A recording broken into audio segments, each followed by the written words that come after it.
take notice. How could everything feel right and the timing so offbeat? Drunken master style, make it sound like a mob king. Couldn't match my style. We don't kill them softly, make the sound vibrate, penetrate through the concrete. Take notice, some wanna off me. All these primates don't let the hate exhaust me. When it resonates, be too late. When you're lost, he got me digging in the crates, trying for the greats that robbed me. Take notice, so many mistakes, tough breaks, still it taught me the night's on safe. No state, it's a mockery. Mine's not safe, they ain't straight, too much concrete. There's no escape from your fate, you do not see. Take notice, my state of mind, state is brass tacks through the fuckery before reaction, analyze. Situation serious, talking off, conscious knowledge and sense, make you delirious. It's just sprinkles, it's just sprinkles. Here comes Mr. Softy, too young to handle, initiated to the posse. Take notice, yo, this guilty crime got me. Many were called, but only few chose to pass. Backs against the wall, some chose to laugh. Steady and calm, few chose to rap. Who the what said he won't laugh. Take notice, drop the L-bomb, boom, fell to blast. Wisdom of the boom, I set the cast. When asked, up for the task, I made a better catch up, cause we move fast. Take notice, focus, focus, Alakazam. See the underlying keys in the movie Shazam. Though I miss the palm trees and the beautiful sand, embrace destiny, always will, never ran. Better ask somebody, don't know who I am. Never find me on the book of the gram. Take notice, do what we want, cause you know that we can. Your favorite rapper, yo, he's a fan. Know this, rules of engagement when you step on my land, precision executing all the plans. Stay focused, no one's innocent by where I stand. Don't need me, she don't need no man. Felt hopeless, didn't ask, I was dealt that hand. See right through your chamois scam, took notice. Diagnosis, high voltage, very corrosive. One dosage might bring you the closest. What's the prognosis? Extremely explosive. We was on that cold tip. We was on that cold tip. Narda, Trevor, D-Rock, Nosich, Kurat, Texas, Jelly Bean, oh shit. Most wanna be Montana, but all I know is Sosa Lip. F your couch, nigga, depending where your sofa is. In your house, nigga, feng shui was overdid. Run your mouth big up, know your career over with. Left, right, always been soldiering. Stand at attention, head high, look over, king, Tuskegee Airmen. We fly, control the wind, don't gotta say more. Every time, you already know the team. Reason for the rhyme, it's remind, we hold the ring, championship mind, on the line, we going in. It's moments like this, got to find, we're born to win. Iron sharp iron, but if we dull, and a light is dim, no calculating, F a plan, do it on the whim, can't map moves I'm making, goddamn, they's looking slim, they supposed to be vacant, I'm outside looking in, moves that I'm breaking, on the south side, they call it sin, risk that I'm taking, I'm going up, on a limb, blue miss a sensation, she was there, through thick and thin, antennas to the H's, my locks I'll never trim. Take notice, you can smell it, you can smell it. Act like your shit don't stink, you be telling, act like your shit won't sink. Who knows what compelling when these tracks probably made him think I ain't buying what you selling. Acts by lost, knife and wink, secret handshakes, treated white, but they all pink. Red nose when the shame, shot nose off the sphinx. Turn black and blue when you bruise, it's like you're really in. Thought I was the colored one, had me fool, really convinced. Almost had a break you on the verge, you on the brink. No, it sounds like I hate you, but that's absurd, it's just the kinks. I'm working now in my armor, make sure that there's no chinks. We don't deal with informers, dirty little things. Bottom decimals and commas make that deficit just shrink. Just barracudas and piranhas, we don't even blink. We eliminate the drama, then everything just sinks. Take notice, run the muck on them. Nigga, you foul. Cluck, cluck on him. Quack, quack. Daffy. O'Donnell duck on him. Nigga, you a clap. Got that Jeff Daniels on him. When you see us, You foul. got a step on him. You be in the crowd. Run the check on him. You be talking loud. Nike step on him. Lies not allowed. Take notice.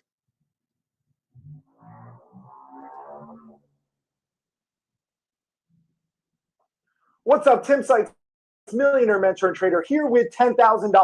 A lot of you think you need $10,000 to get started in the stock market. That's nonsense! The supreme curriculum, the rhythm from this drum resemble a rapid fire I'm the live wire / sire. Admire my satire. This what happened when you can backfire with gasoline. Pitches coming at 115. Contact made is obscene. That's potential to monopolize the scene. The men supreme at a high rate. I can see them now, they irate. Flat line, once transgressing enemy lines. Nowadays it's propaganda. Nerve of depth in the lines. Shallow, I cannonball in the deep end with mine. Next is the front flip twist. All judges give me nines. +1, I trust none. All I hear is conundrums. Picture not seeing a noble, but still hearing them coming. That's a diplomatic approach. Effective, uncoached. When encroach, thing for roach. Or force the tide to the coast. Different from most. A sword control my design. He that your mind like injected swine. These words divine. I'm in my prime. While elevating my prime mates, y'all do squares like looking down at landscape. Niggas can't fuck with us, there's more than us.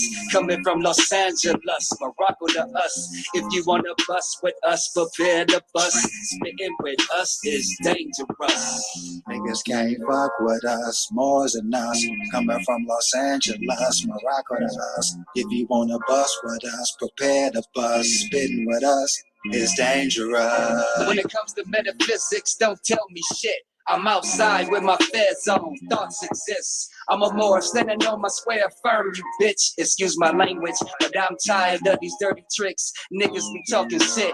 It be obvious, can't take you serious. You ridiculous, still acting nigga-ish on some silly shit. Ain't never read a book, you serve the colonists. Smile in my face, but you stabbed in my back. I say I'm a more, cause I know that's a fact.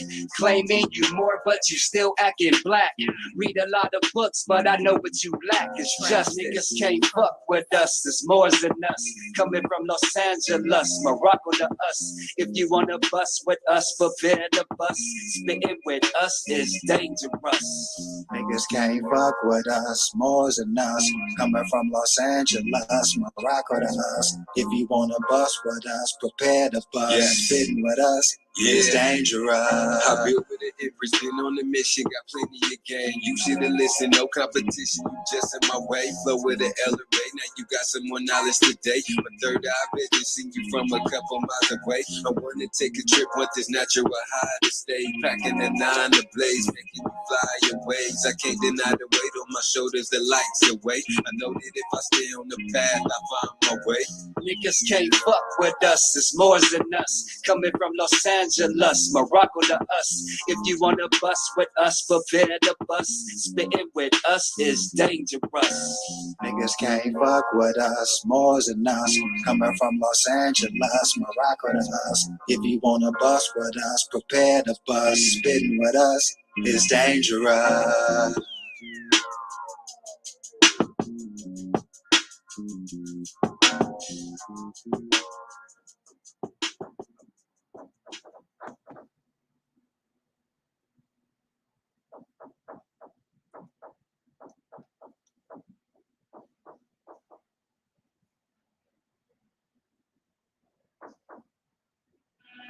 Common sense was made before book sense.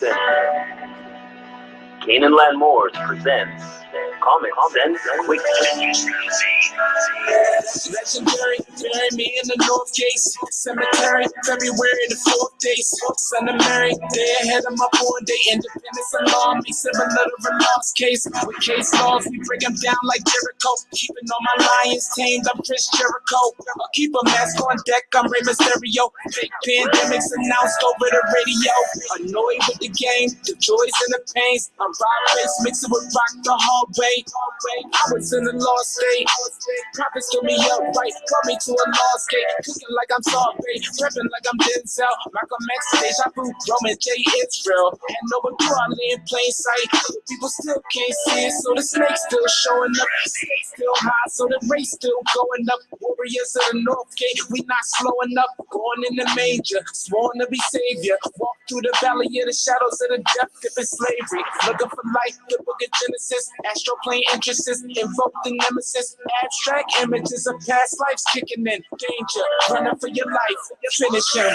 Morris or Marx, key man or oracle, using trinity powers, decipher allegorical, lost and metaphorical, holy books are metaphysic, facts like a dirty more or a Drew Ali critic, calling him Thomas or Walter and get your face caved, or cut like a close shave, drowned in my brainwaves, squash my heat waves, activating Kundalini, Abyssinia invaded by Mussolini, Selassie I in exile, reptile in Genesis, niggas appearing real, all I see is false evidence, gay or feminist, stomped on by elephants, more like more prejudice, but want Moorish benefits when you feel the cold magnetic resonance. Apis horns of the sacred book, all maleficent. Great cosmic mothers, return to blessedness, no pestilence. Ace all the testaments, tap into remembrance, never to forget again. Use energy right, not put spell effects on men. Wandering the earth plane with no veil shades, keeps you a mental slave as the horizon fades. It's been decades since Christian crusades, not enough rebellions, too many vigil bouquets, holding on to the fence, burning on doomsday.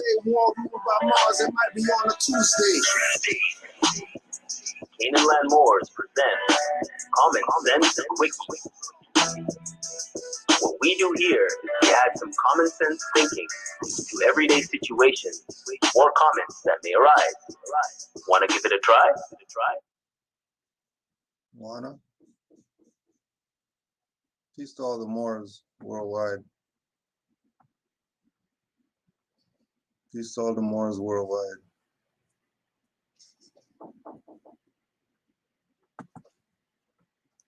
Just gonna get a little, get some Moors thoughts on some things, because you already know. Islam. Islam Moor.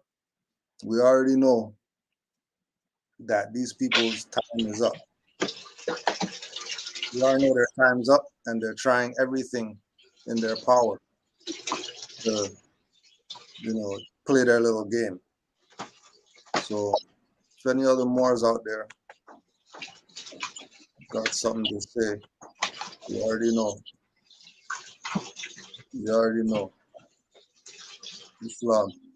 Let's start this video.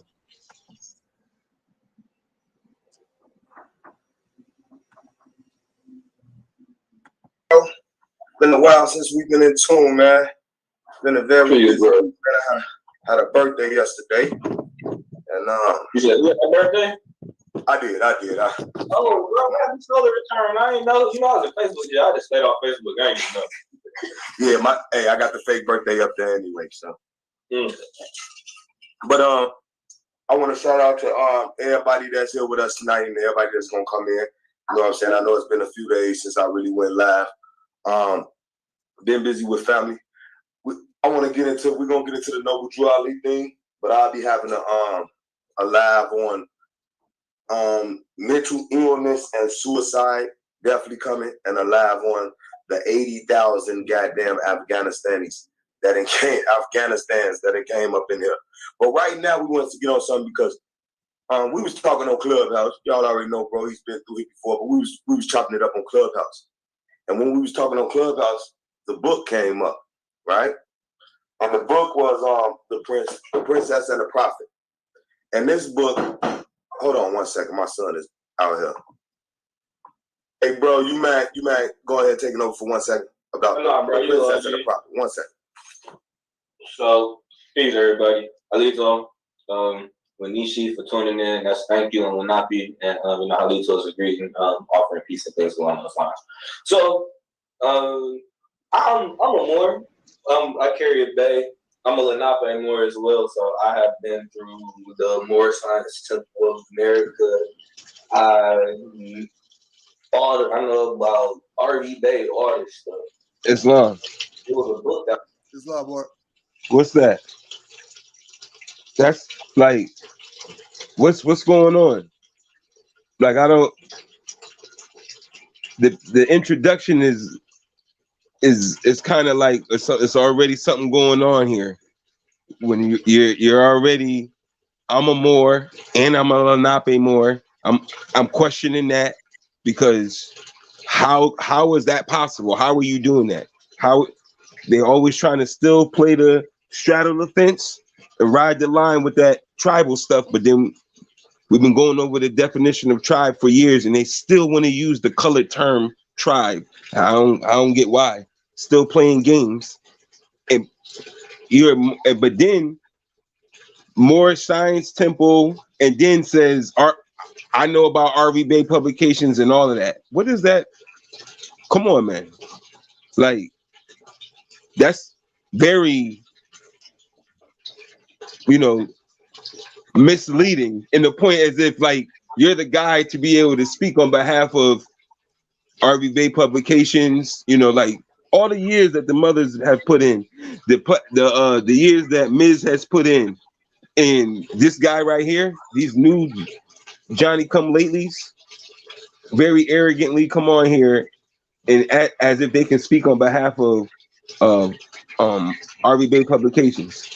But the tricky thing too is when he says that he carries I'm a Moor, I carry the term Bay, because he already know this show that he's about to do right now is about to contradict. It's like, well, how can you be that and you're still dissing your prophet? Like, how? So that's why he already know he has to say his introduction the way he's saying it, because he's about to start dissing being a Moor and Noble Jew Ali. But remember, the foundation of this whole prove Noble Jew Ali is a fraud, or prove the hoax of Noble Jew Ali, their God or their scholar for this information is Jacob S. Dorman. Like, that's who they're going to bring up. Like, remember, and he just wrote the book in 2020. So over the 100 years of information that has been put out, we have to wait for Jacob S. Dorman to write his book. And now we have the correct information about who Noble Jew Ali really is. So remember, this is their God for the foundation of what's about to be said, Jacob S. Dorman. And I'm pretty sure we're going to go in on who he is later on. But the foundation of who their God is Jacob S. Dorman. Not C. Freemanel, not Hakeem Bey, not Dr. Aline Bey, not Asir, not Taj, not no more. No mores. Jacob S. Dorman. That's who these people God or leader is, to prove that Noble Jew Ali isn't who he is. Remember, that's their foundation. Islam, Grand Sheik. Islam. And more. Go ahead. And also, like he said, he brung out all the different factions, and he got real schismish, you know what I mean, as if, you know what I mean, it's not just one bloodline, you know what I mean, so that's definitely spider senses got to go off when you hear it like that. I'm a little not pay more, as if he's suggesting as if that that matters, that division, that section, like we're not all Moors, you know what I mean? Yeah. It's wrong.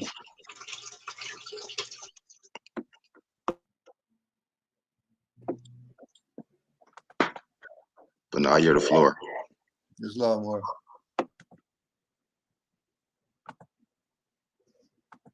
That was released throughout COVID in 2020, and it's called The Princess and the Prophet.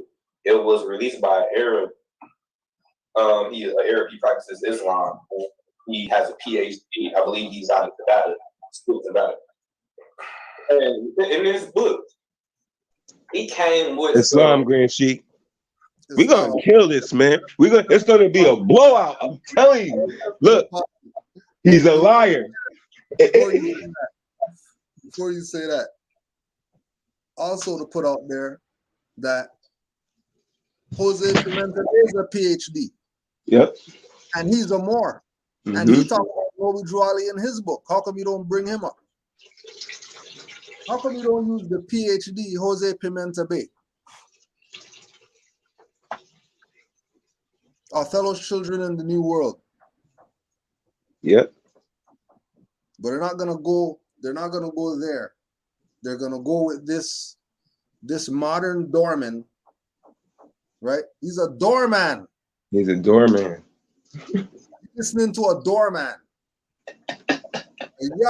A Yakub Dorman is who these people listening to. These people listening to Yakub. His name's Jacob, isn't it? Yep. Okay, so if his name's Jacob, that means he's Yakub, right? Yep. Isn't Yakub the idiot who started all this madness that we're dealing with right now? Yep. And isn't Noble Drew Ali the one who actually took the head? And there's supposed to be no more BS, but nah, here you go, more BS. Because these people are following Yakub, who's just a doorman. He's nobody. I don't care, scientist, that he did something, created some race of people. He's an idiot if that's what he did with the knowledge he had. He's a damn idiot. The Yakub should be riding the Mare of Steel, and anybody riding with him, including these traders riding with Yakub right now. I yield the floor. Go ahead, more.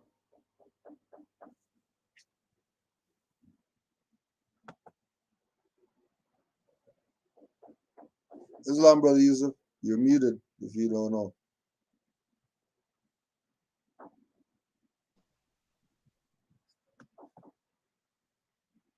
Islam, Jawan. I'm Morris. Peace, more. Yeah, see, my avatar is a little different now. I had to use a different profile to get on here, but I'm following on here. I've been trying forever. What I'm trying to figure out is if this guy is saying Walter Brister is who he is, so who is he trying to say like the prophet is? Like that's what I'm trying to figure out. They're not even going there. Okay. Yeah. They're not saying that there's two people. That's why we have the picture up. Okay. So if they're saying that this Walter Brister is really who Noble Drew Ali is, then who's Noble Drew Ali? Because these are two different people. Right. Exactly. Clearly. They're two different people. So how come they're not talking about who Noble Drew Ali is? Who's that guy?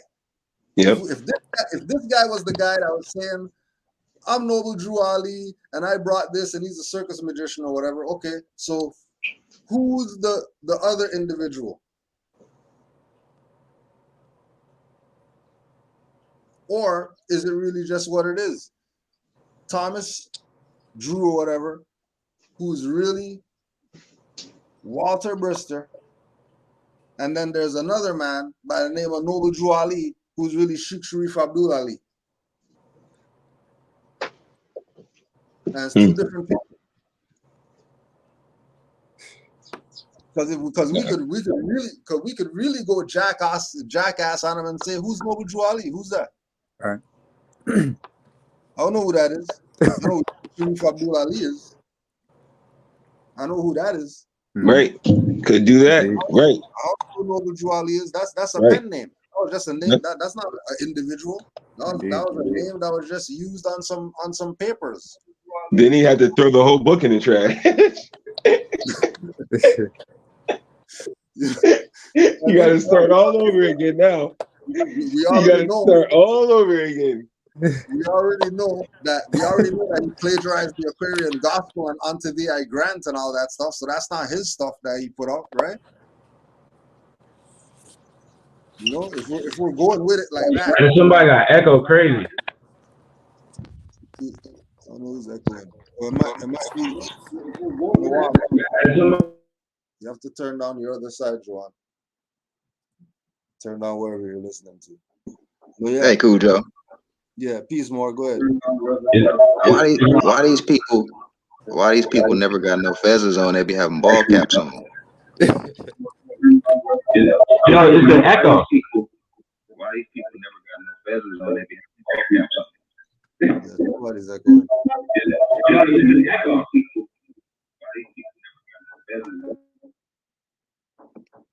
Yeah,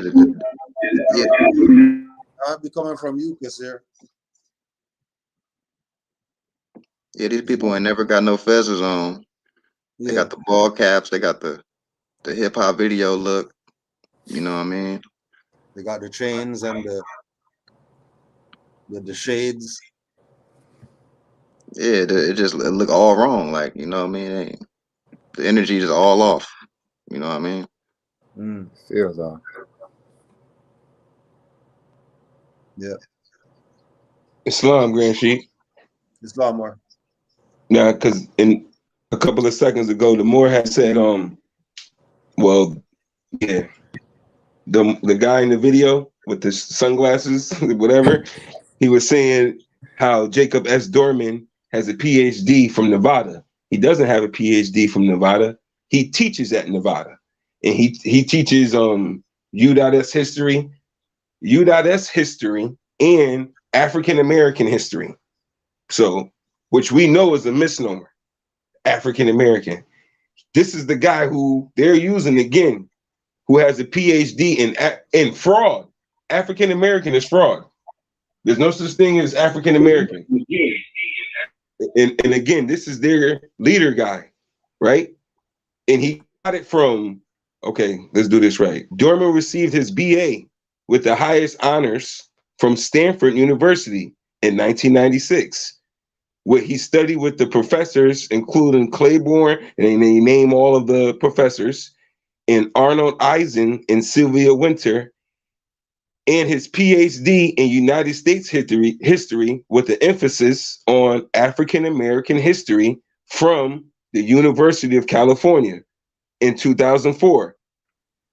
UCLA is that's the hub for Skull and Bones.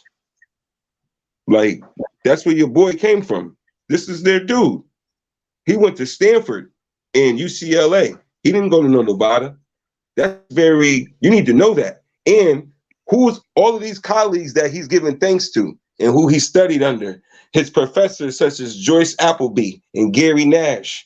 Y'all need to go find out what history that they putting out, because if it has us labeled as Black, African American, colored, Negro, being part of some slave crap, that's all fraud.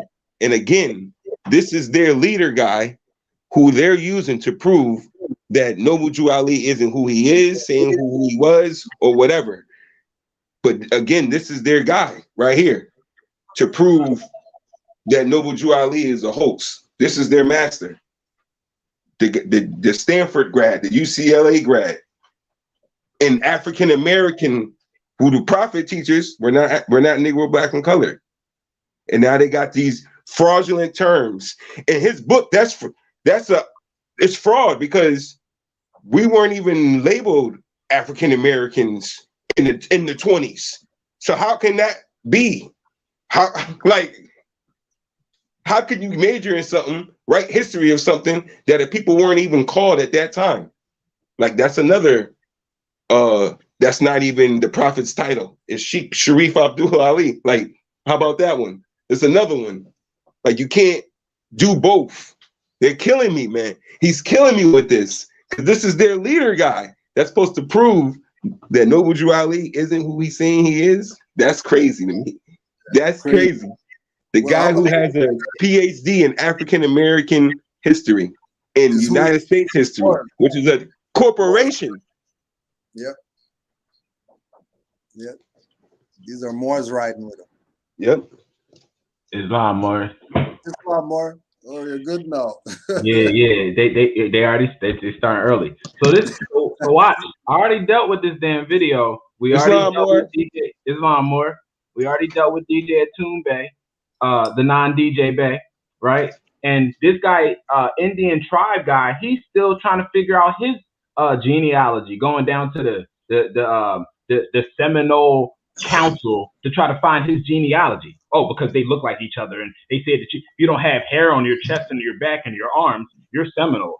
Well, I don't have hair on my chest, back, and arms, and I'm a grown man. So does that mean I'm Seminole or no? So when I'm looking at him, the main thing I'm paying attention to with this is, does he think Jacob Dorman believes in his family line? Like, Jacob Dorman thinks that he's an African, light skinned as he wants to be. The guy who did this video, Indian, tribal Indian, whatever, wild Indian. Jacob Dorman's teachings is that, yeah, you're African, so you can't be Indian family guy. So all that shit he banging on about, oh, we Aboriginals, we the original Indians. Okay, that's funny, because Jacob Dorman, I love it. Jacob Dorman don't teach that. So if you want to use Jacob Dorman as a reference, why don't you deal with what he believed your Indian charity Moorish school self went to? Your family come from Siberia, based on Jacob Dorman. Yep. Yep. So how you gonna use him for that? But then then it's another thing. He's trying to play the game that Moors comes from the circus of 1893, which is secretly the World Fair. He never calls it the World Fair. He just said circus. Yeah. Yeah. What about the Pleasance, the Midway Pleasance of Chicago? Are we not dealing with what was built here in the Americas before these Europeans came over here and went to school? They went to more. The World Fairs were a university system for Europeans to come over here and learn school for 100 years. Well, from 1790 into 1933. That was the last World Fair in Chicago. And these people were getting given degrees by Johnson & Johnson to learn, right? Then when they would get the degree, they would give him a state. They would push him as the governor. They would make him a senator, right? So then he would have to come in and play this role he learned in school, how to be a politician. We taught these people history like yesterday. Mm-hmm. And so for him to take Jacob S. Dorman and like try to use it to discredit the Moors, this is the funny part. Let's say it's true. Let's go with the whole thing that he been put through. Because there's a part in the story where he ran out of evidence to tie it together. He didn't know how to tie together Walter Brister that Thomas Drew outdrew. Because it's like, oh, Walter Brister's over here. Then this other guy has a mother. He was like, he assumed that they might have been brothers.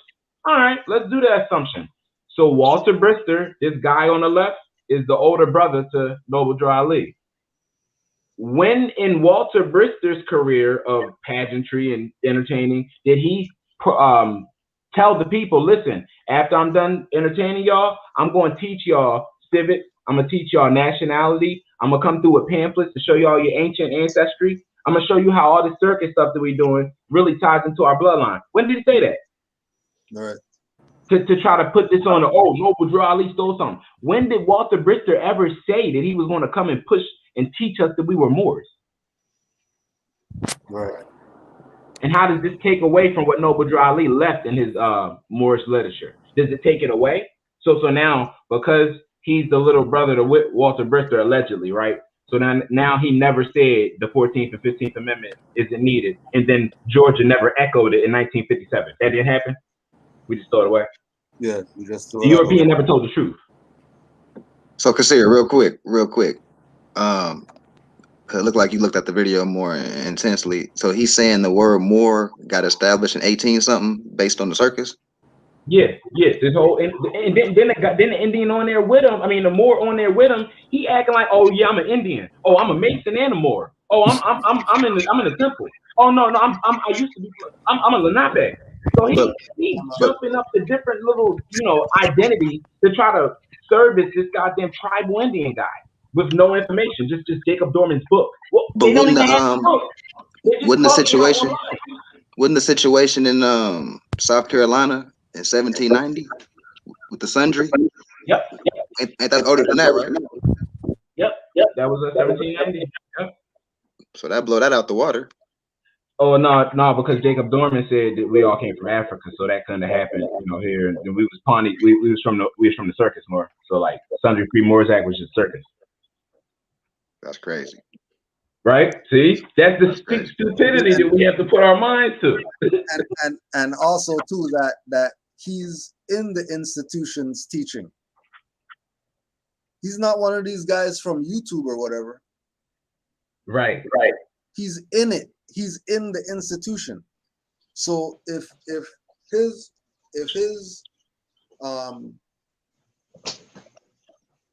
5,000 students for the year go to his class and he has to talk about our people, he's talking about them from African American perspective. He's talking about Drew Ali, about he's some circus magician or whatever like that. He had different name and that's not who he really was, and showing fake pictures of allegedly his brother, which is really, it's not him. So why you using that picture. He just used the guys. But anyways, he's in the institution right now, right? Used to be, is, could be, but saying that they're getting to push their program and their agenda right on the minds of those that signed up to get it or not to get it. And wait, the guy, right, Jacob Dorman. Let's clear his name. He never ever claims that Noble Drew Ali's a fraud or that any of this is actually true. Like he literally his thing, what he's saying he wanted to do, because people was asking him, some of his European friends was like, yo, why don't you just like destroy this Walter Brister guy, and why don't you destroy Noble Drew Ali and just show how they was all fraud? And he's like, because that my point of doing this wasn't to do that. Here we go. And this is from him. This is from his website. Because these people love to pull up stuff and they never give you a source. They never read the book. The board like, oh, I just heard about it tonight. You can't speak on it, stupid Moore. You don't know that? If you just learned about something today, you can't speak on it? Well, let me speak on it since I already read this book and since I already been through his website. This is the end of his website, right? It says, and lastly, finally, some reviewers have blamed me for not judging Walter Brister and not condemning him an imposter and a con man. I find this charge ridiculous and possibly racist. When historians write about white characters who change and shed identities, they do not customarily also judge them for doing so. The great Natalie Zaman Davis never judged Arnaud du Tillet for pretending to be Martin Guerrero. And Clutch Pearls sleeping with his wife, yes. I trust my readers to make their own moral judgments for themselves.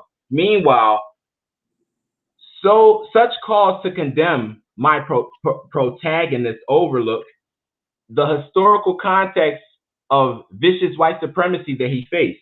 In Islam, so-called Walter Brister found an escape hatch. Listen to this, Morris. Please listen. Please listen. And forget when he says Walter Brister. Just imagine he's saying just Moors in general.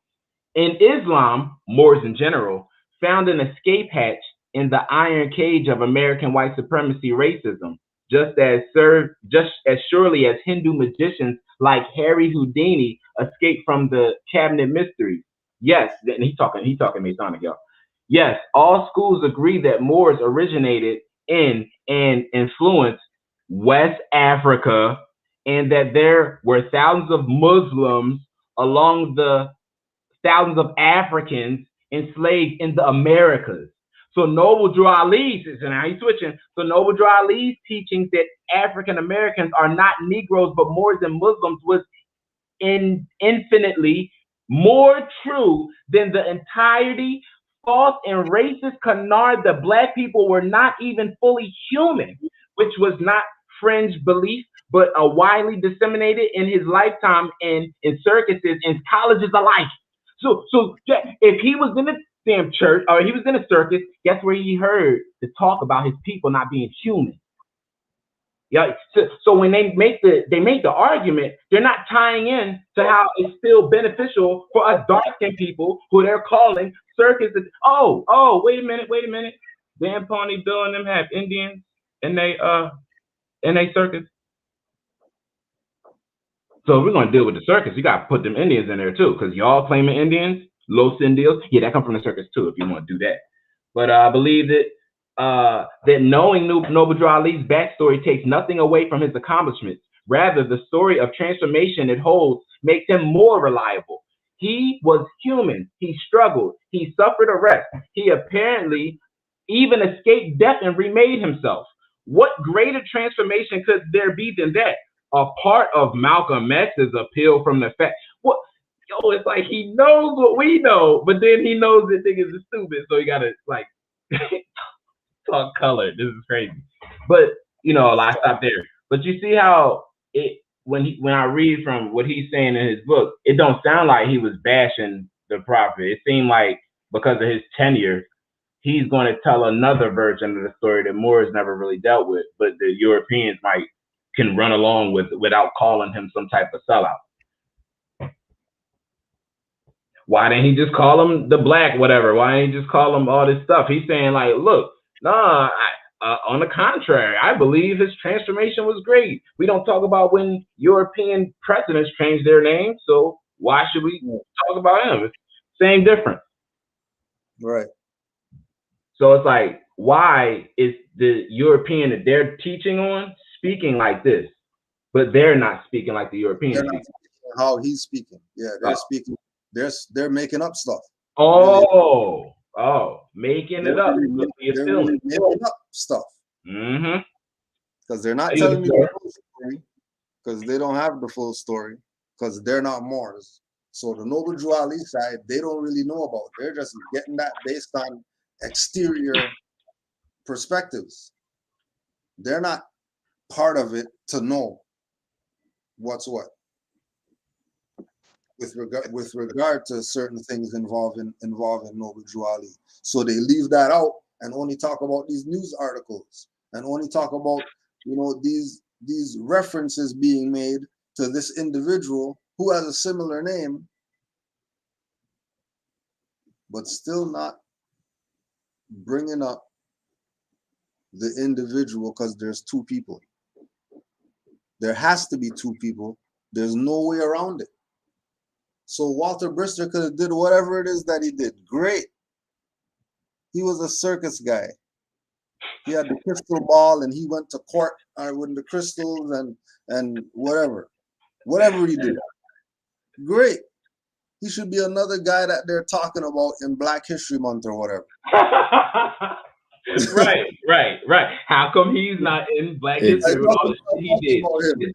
He supposedly taught Louis Armstrong how to play the trombone.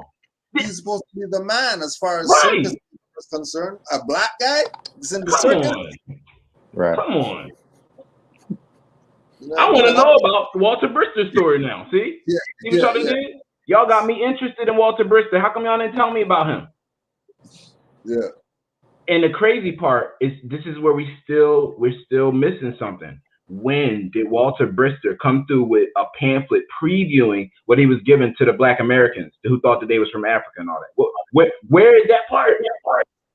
Yeah. Because if he ain't do that, then it's missing the whole thing what the prophet came for. So if you say, oh, well, he was really the prophet or the prophet was really his brother, it's kind of like to somebody who doesn't know how to study and read past and all that, they're going to be like, oh, well, why should I follow the prophet? He was just some other guy. Wait. What about all the teachings, though? What about you're not Negro, Black, and colored, though? What about you got to enforce the free national constitution which you live? What about honoring your father and mother makes your days long on this earth plane? That's circus information? I'm going to join the circus then. Right. Exactly. Let's join the circus. Circus is pushing that, then join the circus. Circus is where it's at. What was the circus guy doing with the Moorish flag in his temple? What the hell does the circus have to do with national flags? Why did he have it in there? Oh yeah, and this Indian guy, right? Where is he getting his teachings from? Because according to Jacob Dorman, he can't be Indian because Indians was in the circus and they come from Siberia. So if you use Jacob, let's use it all the way. You can't be Indian, wild Indian. You just wild bull, wild Negro, wild black, wild African. You can't be Indian because Indians are other people, right? They're Siberians that migrated over here over land bridge 13,000 years ago called the Clovis culture, even though I know of a pre-Clovis culture. But, you know, if we're going to go into the way the Western philosophy wants to break things down, then Moors came from the circus now. Never mind that there's a Michelle Gibson who breaks down the real purpose of world fairs, that they were hiding all the buildings and infrastructure and architecture that the Moors had over here. This is Moorish America. Oh, but when you do the World Fair and we rebuild the world for the European under contract, it becomes United States. You're the floor. Yeah, wasn't there a statement made by one of them two dudes that all that Muslim, Moorish stuff is not in America? That was just over there in Africa. Wasn't that a statement that was made by one of those two guys? They said it's circus. They said a lot of madness. Yeah, I heard a statement like that. That Muslim stuff wasn't in America. That's Africa. That's over there. That's in Morocco. You know what I mean? That was said. I know it was a lot of BS, and I couldn't even get through it all. But that was a statement made by the dude with the locks with the hat. He was talking to some guy that I didn't see at the time, but you know, to debunk that, you know, wasn't that Hassan II, Cujo? It was an inauguration, and he came to a celebration with Noble Drew Ali over here on this land, acknowledging the connection anciently. Mati Jorio. Yeah, you know what I mean? You know, we global. You know, we international everywhere, you know. Yeah. That conversation, that would only affect weak-minded people that don't know too much. That, you know what I'm saying? That wasn't even nothing. You know what I mean? He wasn't talking about too much of nothing. Yeah. But I yield the floor. Islam, Joanne, you got something? Islam. Since they're using this UCLA guy for an accredited source, I want to go to religious controversy just to read a little bit. Although the ignorant has finished college, he's a fool right on, being trained to jump through a hoop. The longer he stays in the schools, the better he can jump, and the more vivid he would have finished jumping. And I'm going to just yield on that. Islam. Vivid.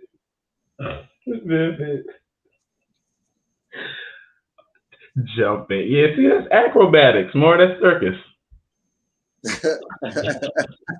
Jumping through them damn hoops. Fucking circus ass collegiate learner. How about the damn university college is a real circus? The circle of like raping your mind to believe you don't come from nowhere. Oops. That's what. You're gonna talk about the prophet. I'm trying not to get pissed about this because we know who he is. But okay, listen. All right, who the hell is Jacob Dorman's mother? Who is your father? Where the hell does your bloodline go back to? Not disrespect. Yeah, I was looking for him too. Cause you a foreigner, sir. Don't tell me you a European foreigner. You're telling American Moors what they need to do, and y'all been lying to us ever since history. Ever since his story in 1893, when they got his story, they start lying to us about who the hell we are and where we come from. Eugenics, Walter Placker. There you go. I'm not African. My mom will smack the shit out of you if you said I was African. You're not African. American Moors don't exist. Yeah. Remember Morocco as it is? Right. Page 269. It's right at the bottom. It says, his face, however, was radiant with delight. This strange Moorish American companion of mine. You missed, he shouted at last, no longer being able to suppress his merriment. So now when we're happy as Moors, it's merriment. That miss will cost you $4 forfeit to be distributed among the villagers. Other Moors. Okay. I thought my Moorish friend a very deep and disagreeable fellow indeed, especially with the memory of an amiable French beater fresh in my recollection, who only a few months before, when I missed the point blank shot in the rabbit. Anyway, he was going over his little when he met another French dude who reminded him of the Moor. Funny that he was Moorish American, and what year is this? 1894, Moorish Americans. It's funny that the World Fair happened in 1893, but they were already speaking about a book that had Moorish Americans in it. You taking Europeans all around the world. That's what this book is like, another version of The Alchemist. So the Moors knew how to navigate, from Timbuktu to France to America. Islam, Morris. Please more. You can hear me? Yeah, we can hear you. You Morris can hear me? Yeah, I can hear you. Yeah, we can hear you more. Just a quick question. Do you Moors think the book would have been written if it wasn't for the Moors activity going on in the past, 15, 20, 30 years right now? Do you think the book would have still been written? Nah. No. What's his purpose to even look that way to do a book like that?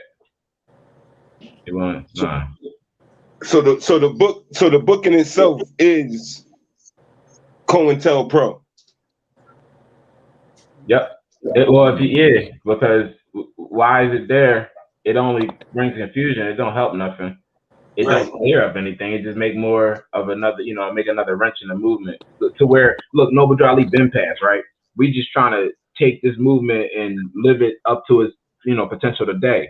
You got people telling us, yo, he never existed. He was another name. Why are you even? I don't care. There were more before Noble Drew. I don't care if he existed. Yeah. I'm taking the teachings that whoever that man was left for me. And it don't say nothing about no circus or all that stuff in there. It says the 14th and 15th Amendment ain't needed for the salvation of my people. Then Georgia echoed it 100 years later. How? Why were they copying off a circus magician? And then the international community is going to put out Declaration of Indigenous People and tell them nationality. Same thing the circus magician told these people in the 1920s. They lied to the world then. I mean, they lied to the whole world. So we assume that they lied to the whole world, or maybe this is a lie? Maybe it's bent truth, trying to interpret certain things and out of context and rabble-rousered and stolen from other people's names that aren't even in academia. Then push through this guy. Like, how many avenues did this thing even go through? We don't even know. Like, it just pops out. Accredited guy. He's a Stanford grad, UCLA grad, high graduate of Stanford, UCLA grad, and you took your time to write a book about Noble Drew Ali. Like, why is that? Out of all of it, why you didn't do Martin Luther King like everybody else? Like, why since when Noble Drew Ali became popular? And then now he can take pictures with popular people too. Don't worry, I got you, Yusuf. I got you. Don't worry, I got you. Got you, boy. I got you. Killing me. Oh, wow. This guy's a fucking page. Talib Kweli! What? No, that's him. Oh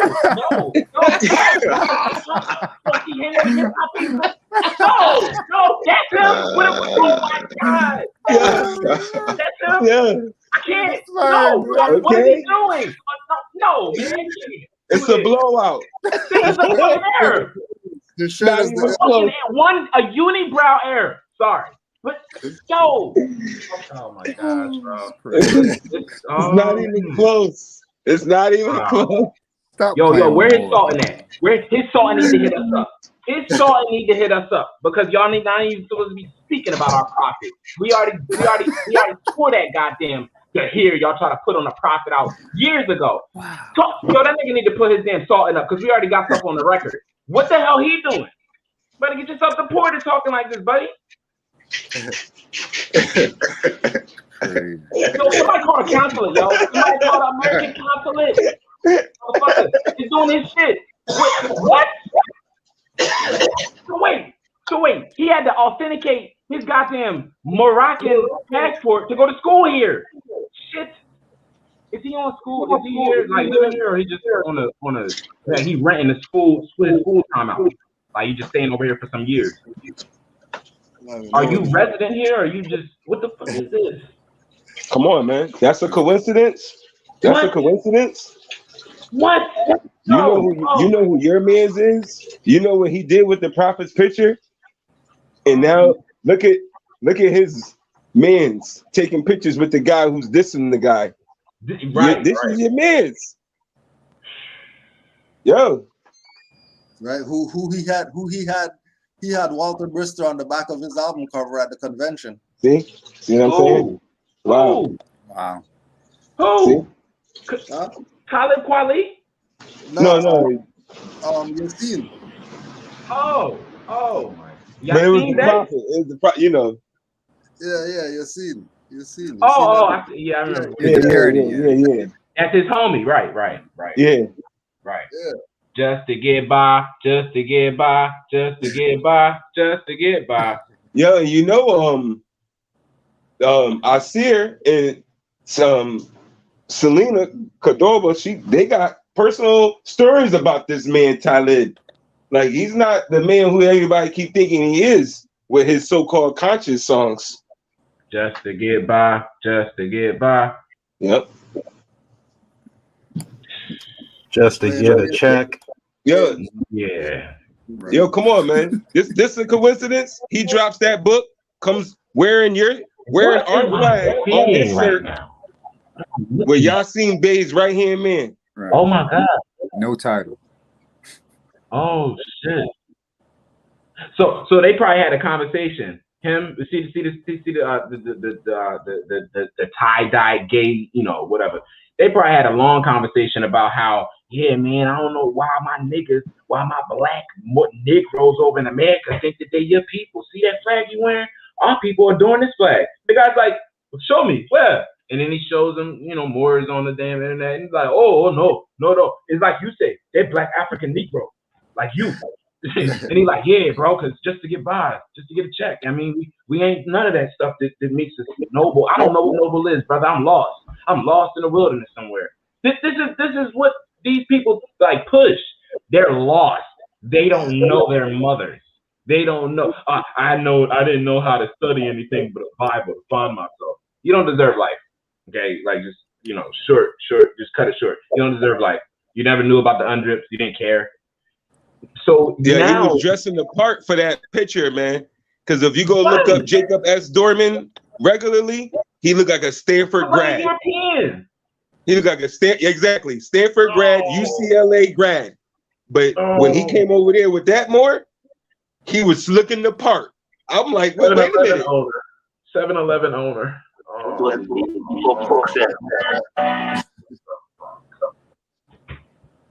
You might as well let that play now. Oh,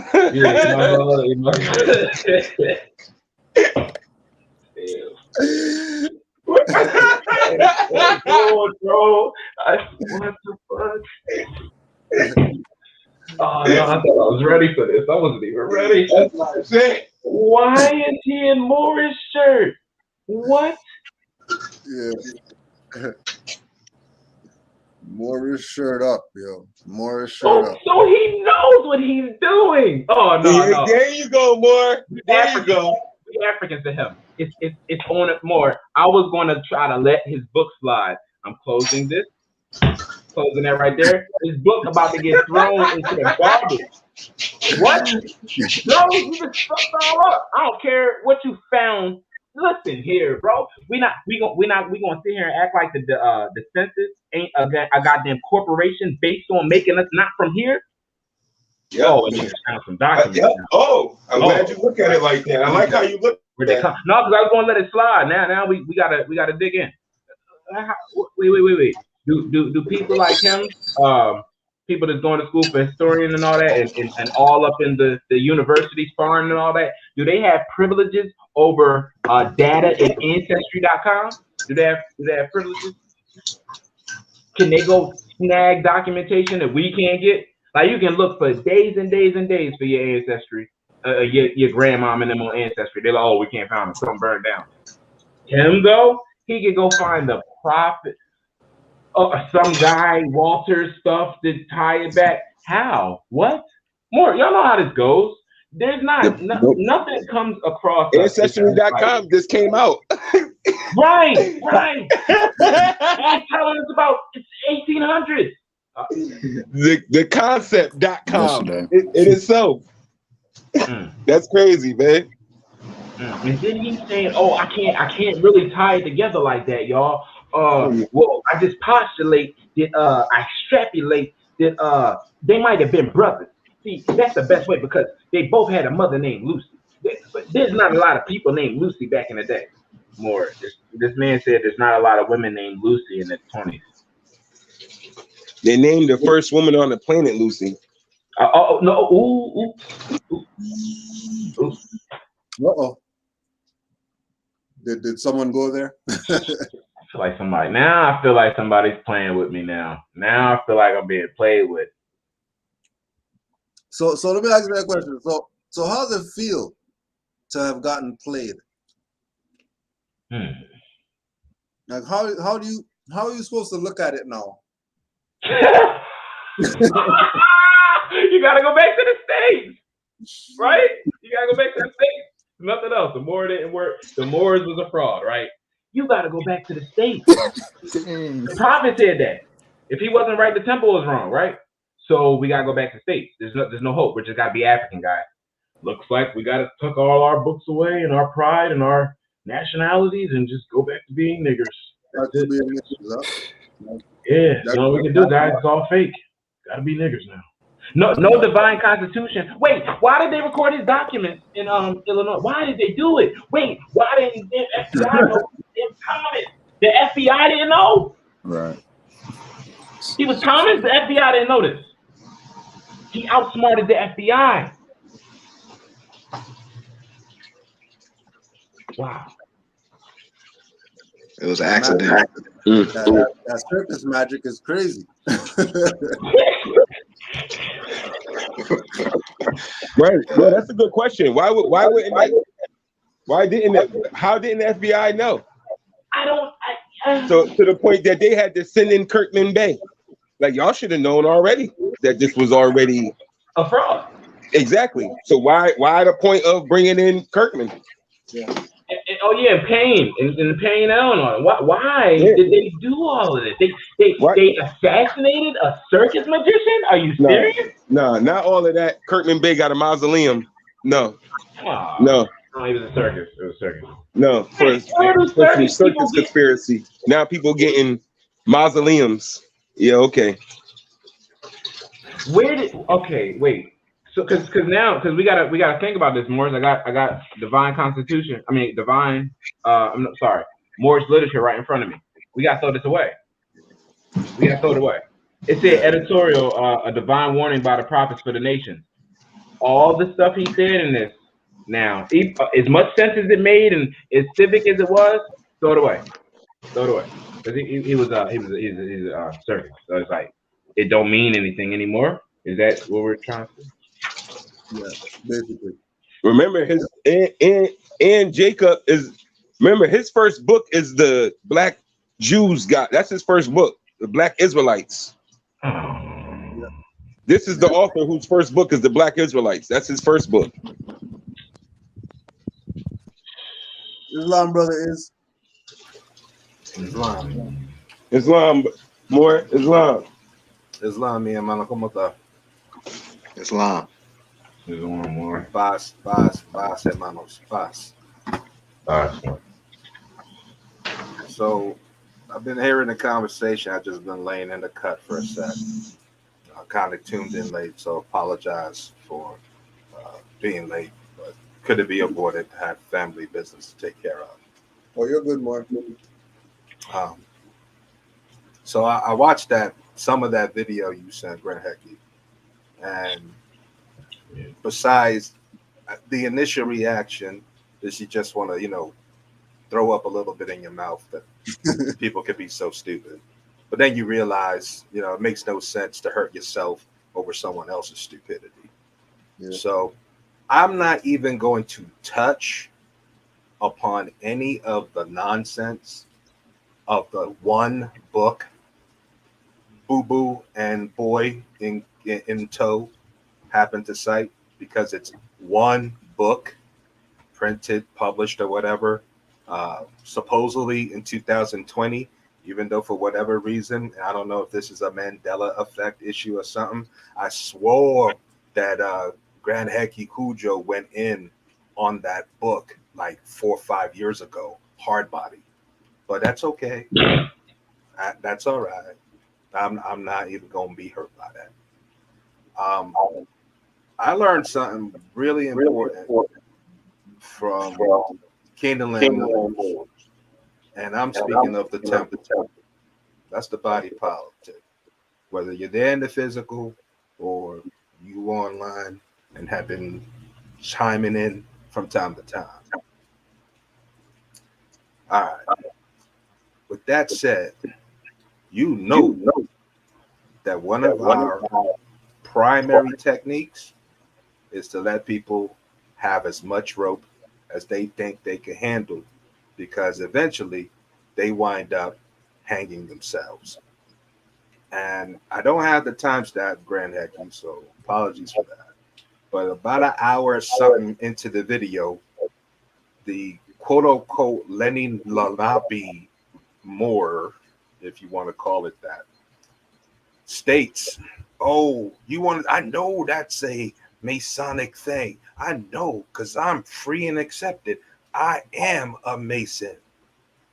That's Lenny Lenape, and today added more to the end, as if adding a bay now that we've already busted out from over 2016 and even earlier, that Lenny Lenape, well, they have a special role in this whole COINTELPRO program that Boo Boo and Boy in Tow want to provide. So for those who may be new or may have not come across it, we're going to have to revisit this, because you already see, you already know that they're coming out from this and from jump are saying Lenny Lenape more, when how many Turtle Island gang videos came out saying I'm not a Moor, I'm not a Moor, this, you know, I'm Turtle Gang Indian. They can't go to that now, and they have to knock that out the way, because when a true noble standing on his or her square brings them to the Delaware Code, where they specifically state that the tribe is previously known as Moors, as indicated on their quote unquote permission slip to navigate, which they call a driver's license, had the indication as M, as in Moor, on their quote unquote license. So he had to come out and say, acknowledge, no, no, no, I'm a Moor. Besides that, you notice that they stay stuck on stupid on one book from 1898. Okay, my dear friend. So if you're saying then we pull out any type of documentation that states Moor and or Indian together prior to 1898, that might shut you the F up. Because nobody but them two, Boo Boo and Boy in Tow, made any declaration that Noble Jew Ali was the first and only Moor. Islam, can you hear me? Islam. Yeah.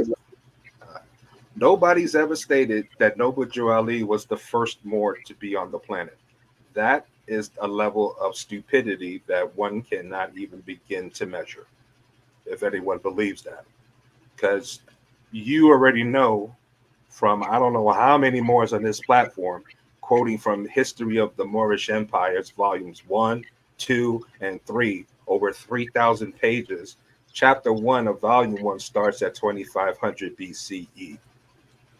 That's a little bit before 1886, my friend. Way before 1898.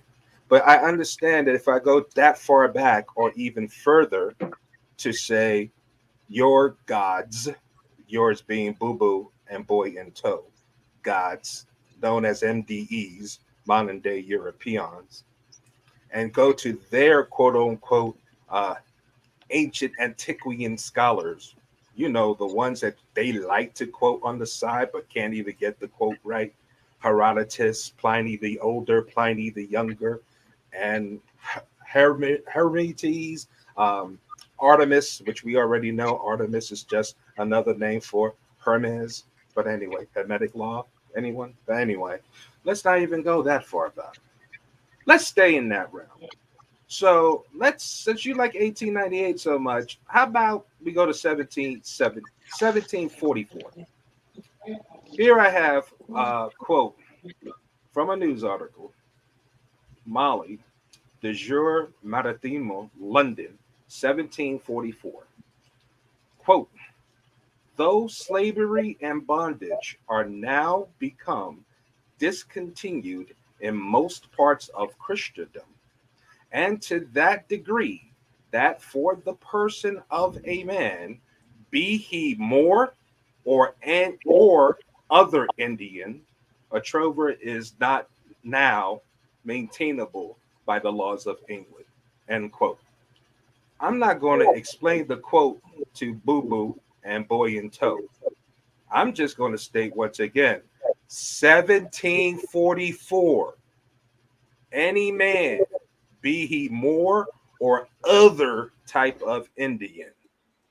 I didn't even go to my favorite David McRitchie, where he's calling out that there's no difference between the Picts, Gypsies, Tartarian, Danes, Grimaldis,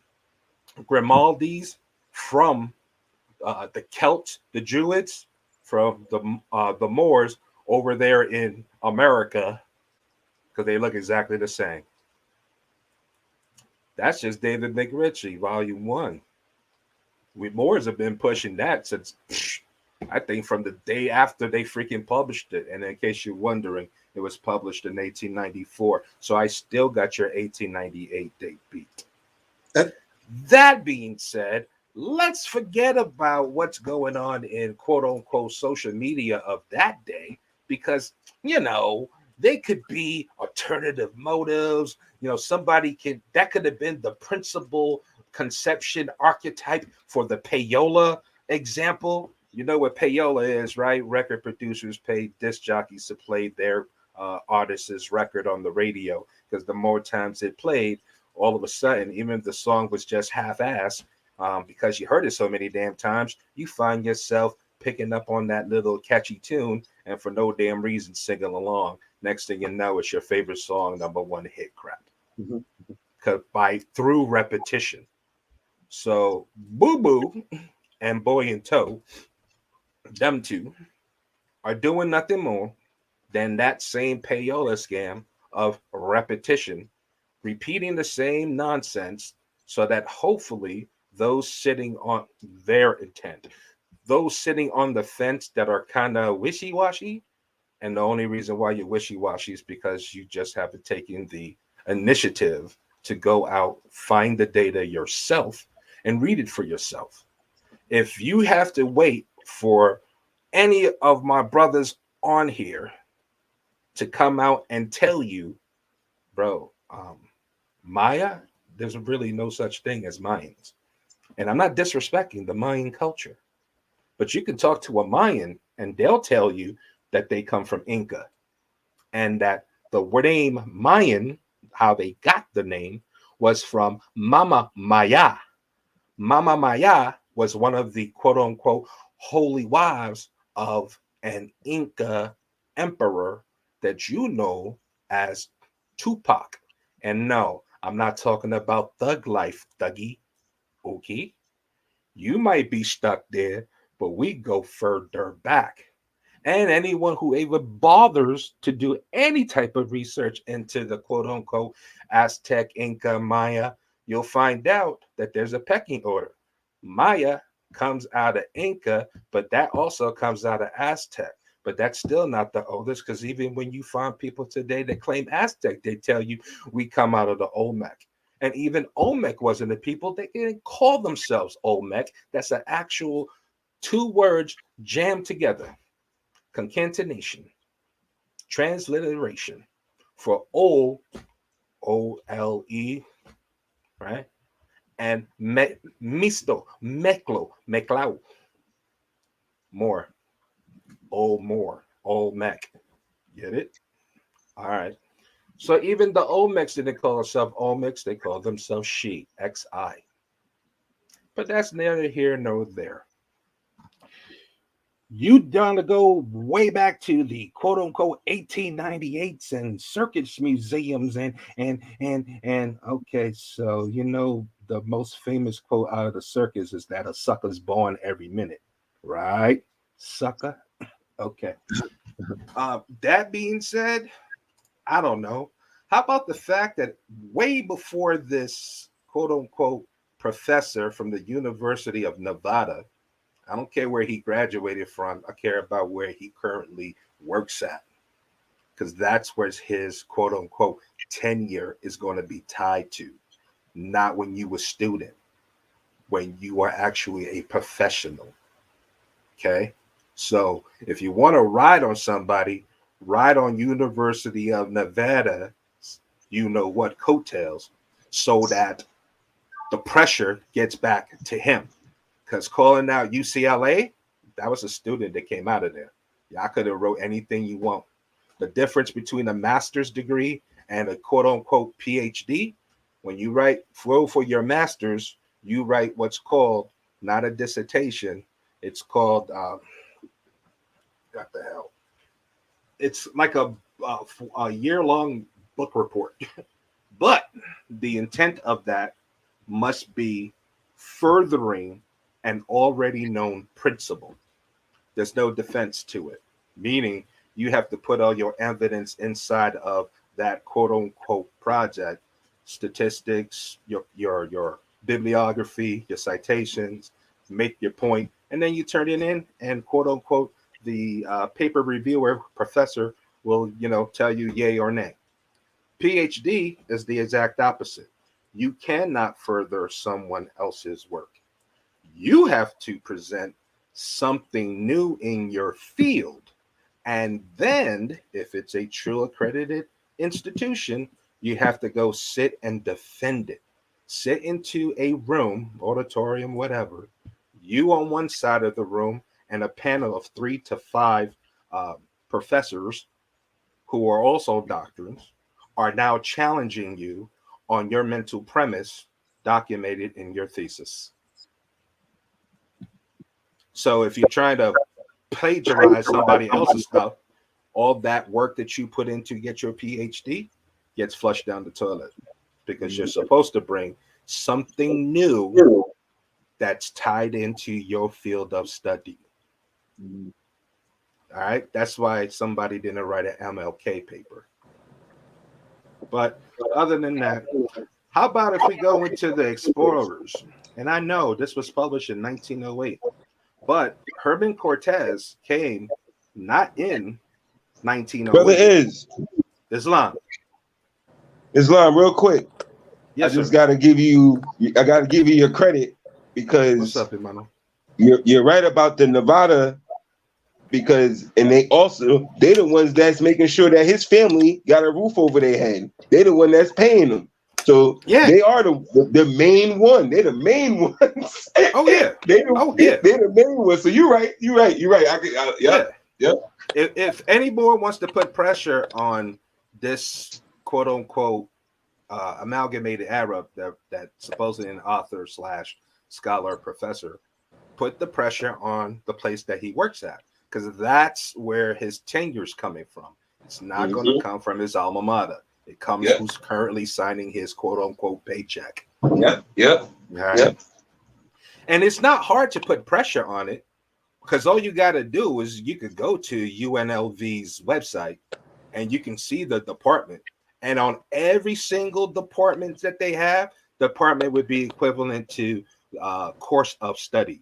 So you might have a pre-med department, a mathematics department, a physics department, some type of other life sciences, whether it's alchem or what they call chemistry, biology, yada, yada, down the line. So if he's teaching in quote unquote his Tory, I guarantee you, whoever the hell the department head is, that's the guy or woman who's going to have their picture up when you click on the head, the department, because that's the head or the director or the secretary, whatever label they want to use for that position.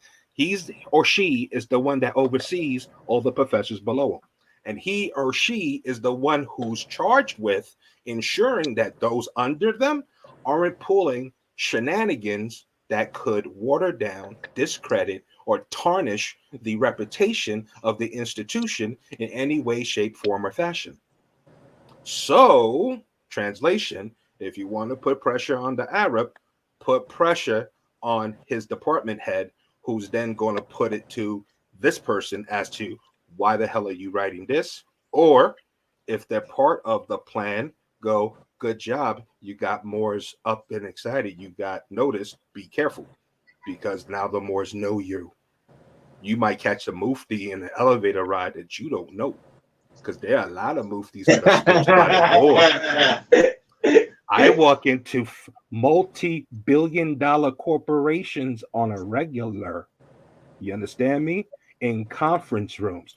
Not saying I'm going to do something ignorant or from lower self, but I'm saying there's ways for me to bitch slap you where you don't even know that I lifted my finger.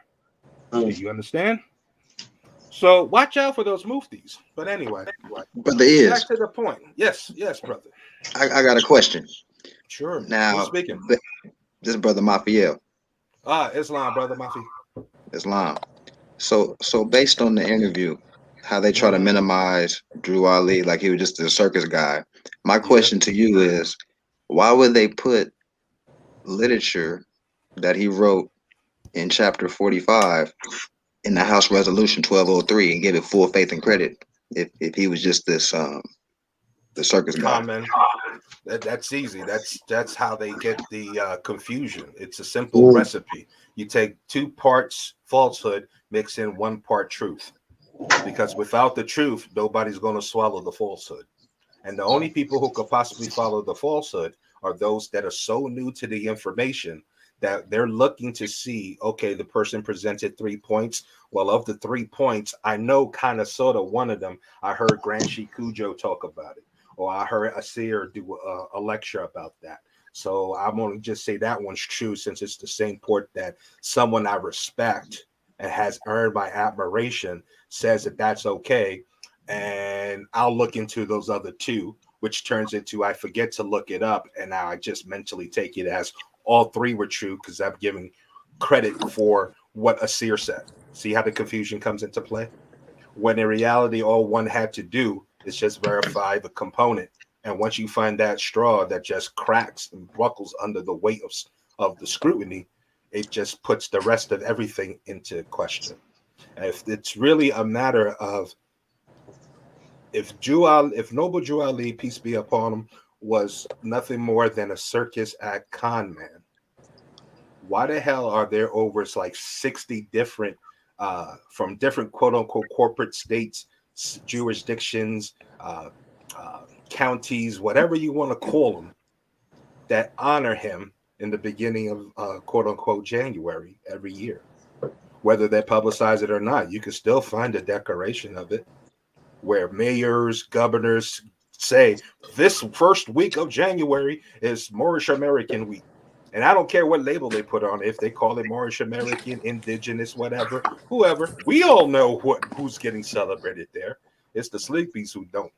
The sleepies who are still coming out of Christendom are still thinking that first week of January is important because that's the 3 Kings Day. That's when the 3 kings arrived and saw baby Jesus, baby Yeshua, baby Jesus. Right? The part they always happen to forget to mention is that the 3 kings that showed up were 3 Moors. Get it now?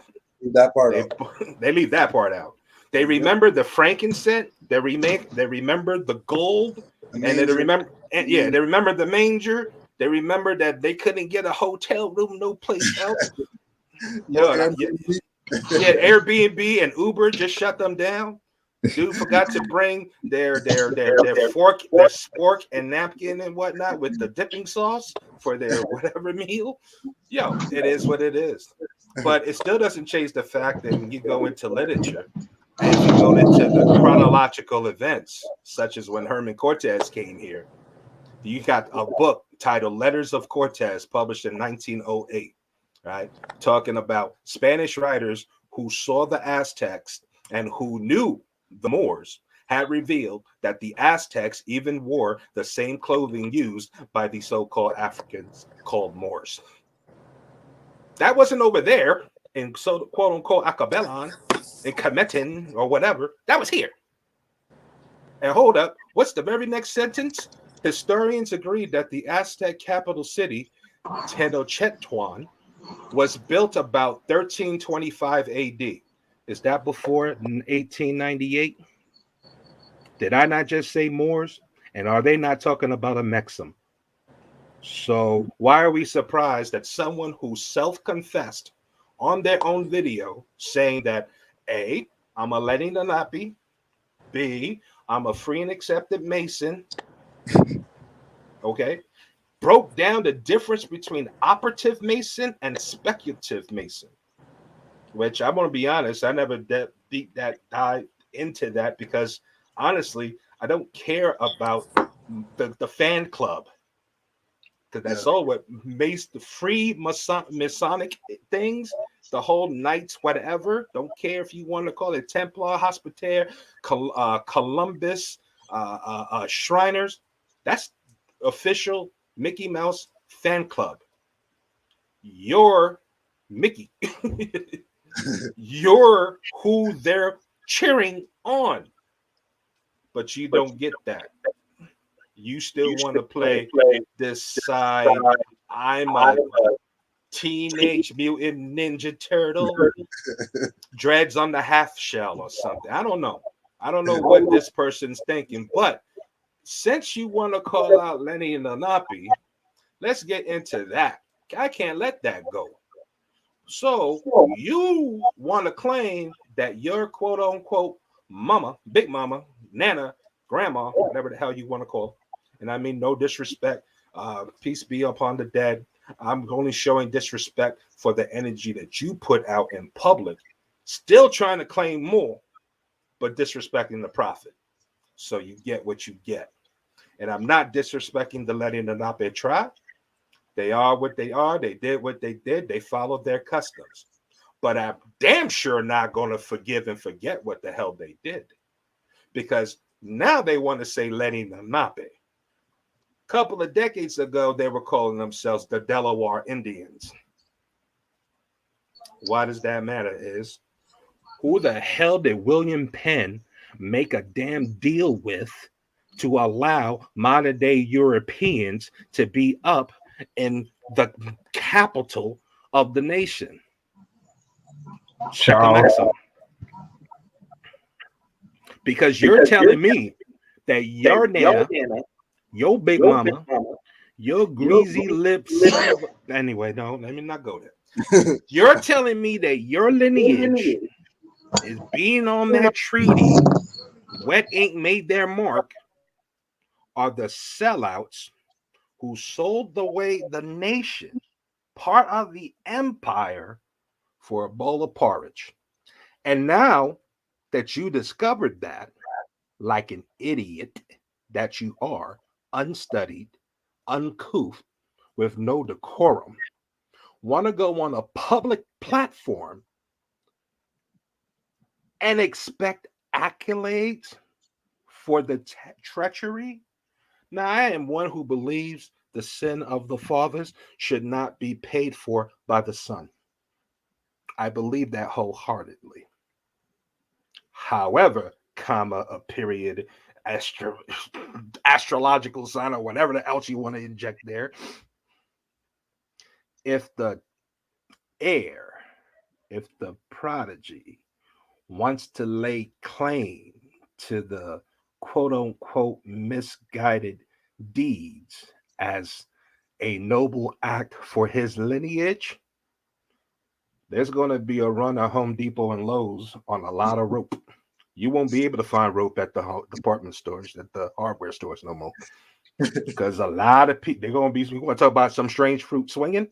Whew, you're going to have so many remixes of that song come out, it ain't going to be funny. That's going to be the new crate challenge. You know what I'm saying? Literally. But we want to get into our emotions and get personally, feel as if we're being personally attacked by some other's stupidity. I'm sorry, you got the wrong more. I don't do that. I can't. I don't have the energy for it. There's too many stupid people in the world for me to actually care about their opinion. You want to sit there and have a debate in public on how 2 + 2 equals 4.98739. You're more than welcome to. Stage is yours. I know 2 + 2 is 4. I don't need to have a debate. I don't need to waste time in my life listening to you trying to make that argument, because there is no argument. There's just a literal train wreck of a show being performed of let me literally show you my ass and how stupid I am. And then you expect people to clap after. I'm going to clap, but it's because I'm laughing at you. I'm not laughing with you. I am literally laughing at you because you infantile, one book reading, anyway, have the audacity to think that you read one book, one published in 2020, and that one book makes a difference. Maybe you read. Maybe. He probably. They never read it. Wait a minute.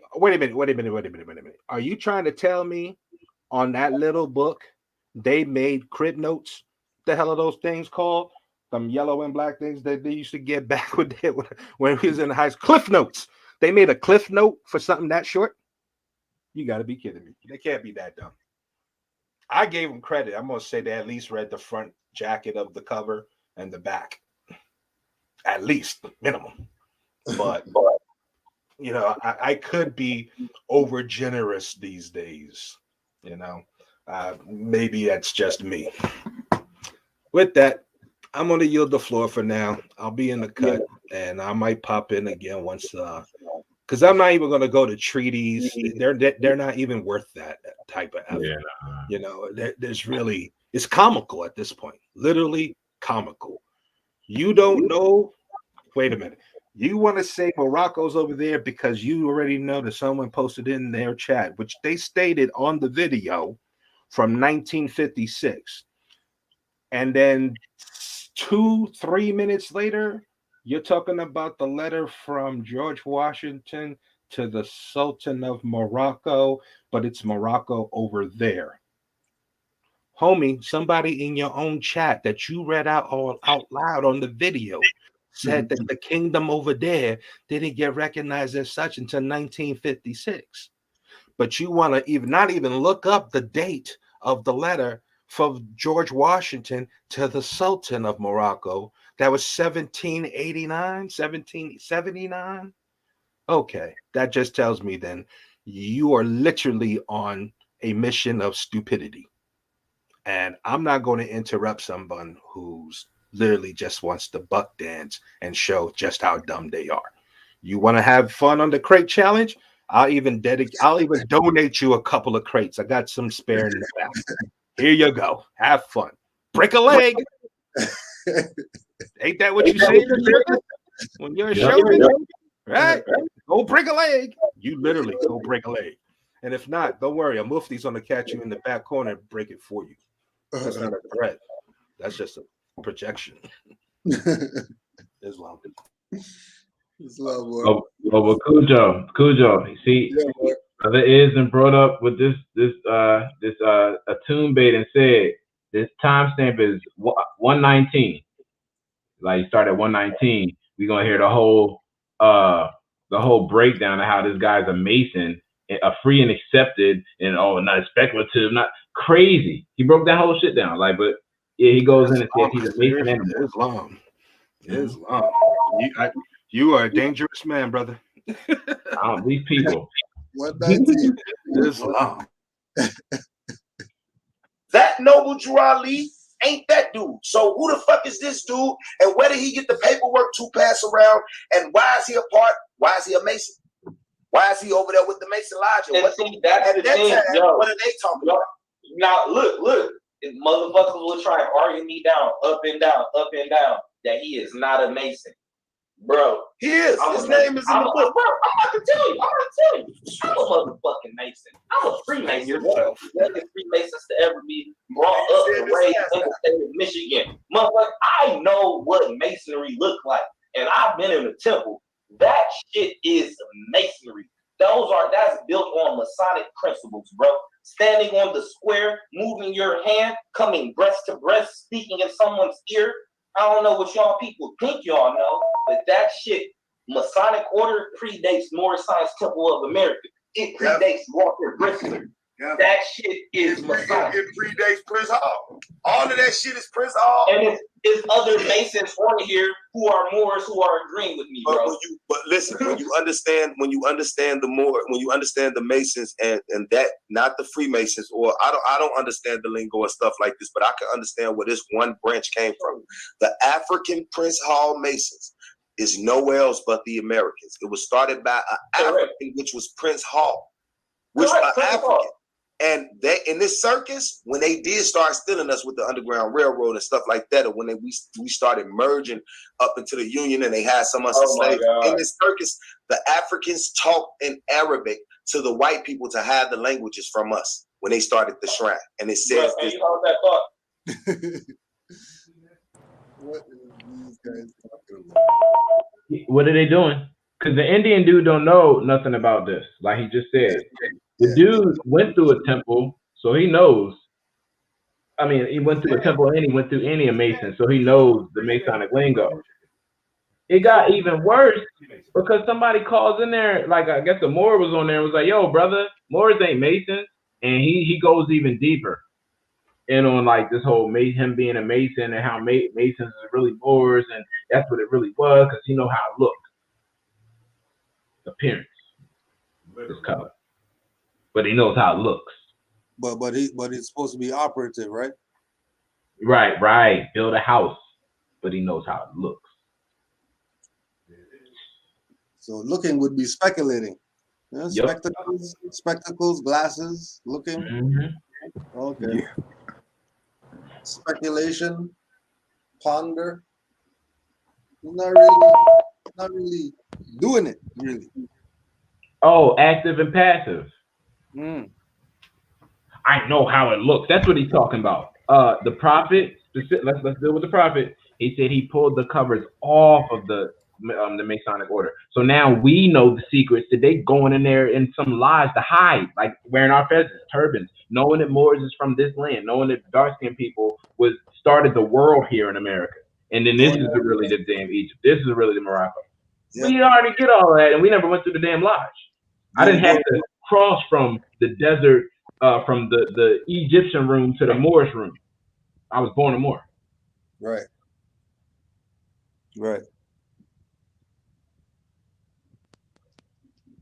And that's the part that you know the when they start pulling that thing, well, I'm a Mason and I got whatever like that. But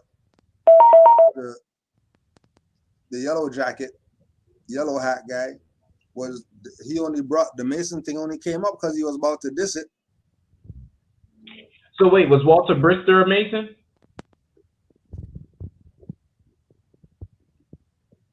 That's a good question to ask. Tell me, stupid idiot. Can't even, like, when they study and they do stuff, they can't even, like, the way they study, you can't even extrapolate it into cross-referencing and something that's worth anything that'll have your mind intrigued. They're sleep trying to study with these people. Yeah, there's always a dead end. No. Yeah. If I called them live in that show and asked them, yeah, guys, when did the author say, what page exactly, so I can find it for my studies, that Walter Brister was Thomas Drew Ali? When did he say they were the same person? When did that happen? And they can't find it because he never said it in the whole book. So that is so weird to me. Like, how does this face, right? The face of Cujo, you got the picture, where you got the face next to the real men, you know, the face next to the men. Yeah. I'm trying to figure out, even if you read the book and you understand the website, or you breeze through the book and you try to do a quick study, what in your European mental makes that brown skinned man look like this brown skinned man? How do they look like to you? There's two different people here. And he's telling, look, and then Dorman guy on his website, he tries to fade one face into the other face, but it doesn't match. Like, come on, look at the prophet nose. It's like an M. This guy doesn't have that M nose. He's saying, oh, look, it's a dot on his nose. Where's the dot on this picture? We did this already, Cujo. We zoomed all the way in. I had a video with Melanin. We destroyed this thing. Zoomed all the way into this Walter Brister's face. No dot anywhere. Big dot on the prophet's nose. You see the prophet got a big birthmark on his nose.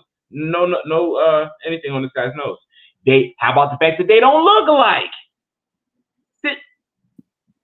Wait. I know all brown skinned people look like the Europeans, but this is crazy.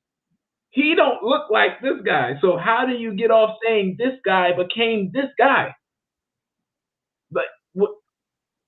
Does he look like him? Am I tripping, yo? Like, I know I'm a Moor and I know I look probably okay. But am I tripping in what I'm saying? Does he look like him? Does Walter look like Noble? No, that's a stretch. No. That's a stretch. No. Well, what the hell is going on here? I mean, now how? Okay, if they don't look like each other, we can safely assume that they're not each other. What does the story have to do with the prophet now?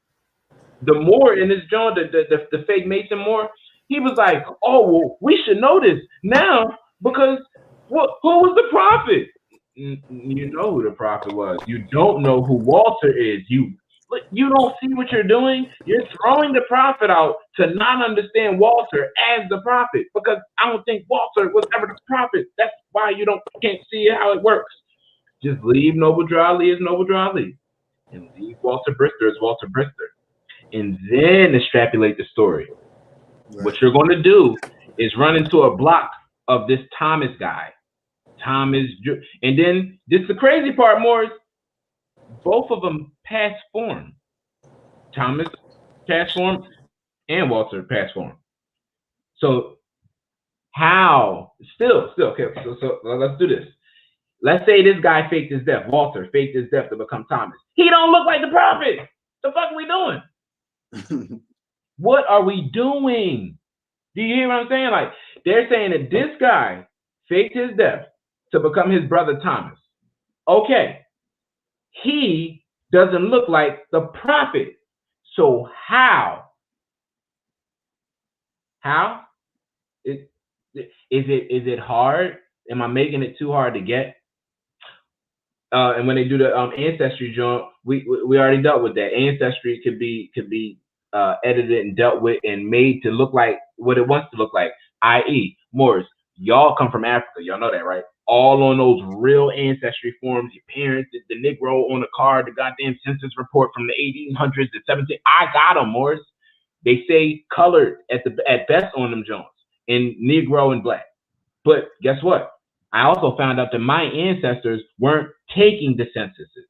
But when you don't take the census, they have something called a census taker. It takes it for you, and they fill in what you want. And that's the crazy part. If you're entering somebody into the census, aka a member of somebody that's died, right? All you got to do is submit a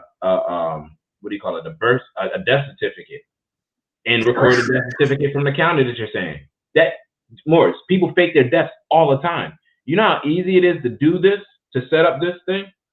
Like if I went through the records of the Pawnee Bill and I found this guy, Walter Satonki or Ama Satonki or whatever, the princess's husband, right? And I did his whole genealogy, found this thing. And Noble Drew Ali has none. I could easily tie this thing together once I find a Thomas Drew or somebody close to Tim Drew. This is what people do, bro, when they want to change their identities and become fake people. Which is funny, because only somebody who changed their identity before would understand the concept of Walter Brister to even make this book. So is Jacob S. Dorman a real person, or is he switching up his identity to be somebody? Yeah. Because people, you could do your history on pen names, and people have called themselves different things to put out literature, so the BS doesn't fall back on them after. And you're not going to be able to find Jacob Dorman. Like, it's hard. See that picture we popped up with? That was like 1 in a million. He has a Moroccan shirt on with the Arabic stuff on top. Like, with the goddamn Vatican, with the Vatican Arabic on there. Yeah. Because we know the true Arabic is really Persian. It's called Nabati and Syriac. It don't even, the way it reads, it don't even say the stuff that the Arabic version say. Like a lot of them say, when a Sahid, aka someone dies in war as like a martyr, you go to heaven and you get this crown in your this jewel in your crown is worth the world if you're a female. If you're a male, you get 72 virgins. Now this is the crazy part. When you read it in a Syriac version, instead of virgins, well, the word for virgin also means seed, and it could be interpreted as grape. 72 grape seeds to plant your grape vineyard, because in Jannah you can drink and it's not illegal. So he gives you a goddamn vineyard for dying in the battle of Allah. Oh no, you want virgins to have sex with a spirit? That don't make sense. But no, niggas is horny. But and then your wife, right? If she is a martyr, her blessing is to be with you in Jannah, her husband. It's like, oh yeah, mother, when you pass for him and you're a martyr, she like, I get my 72.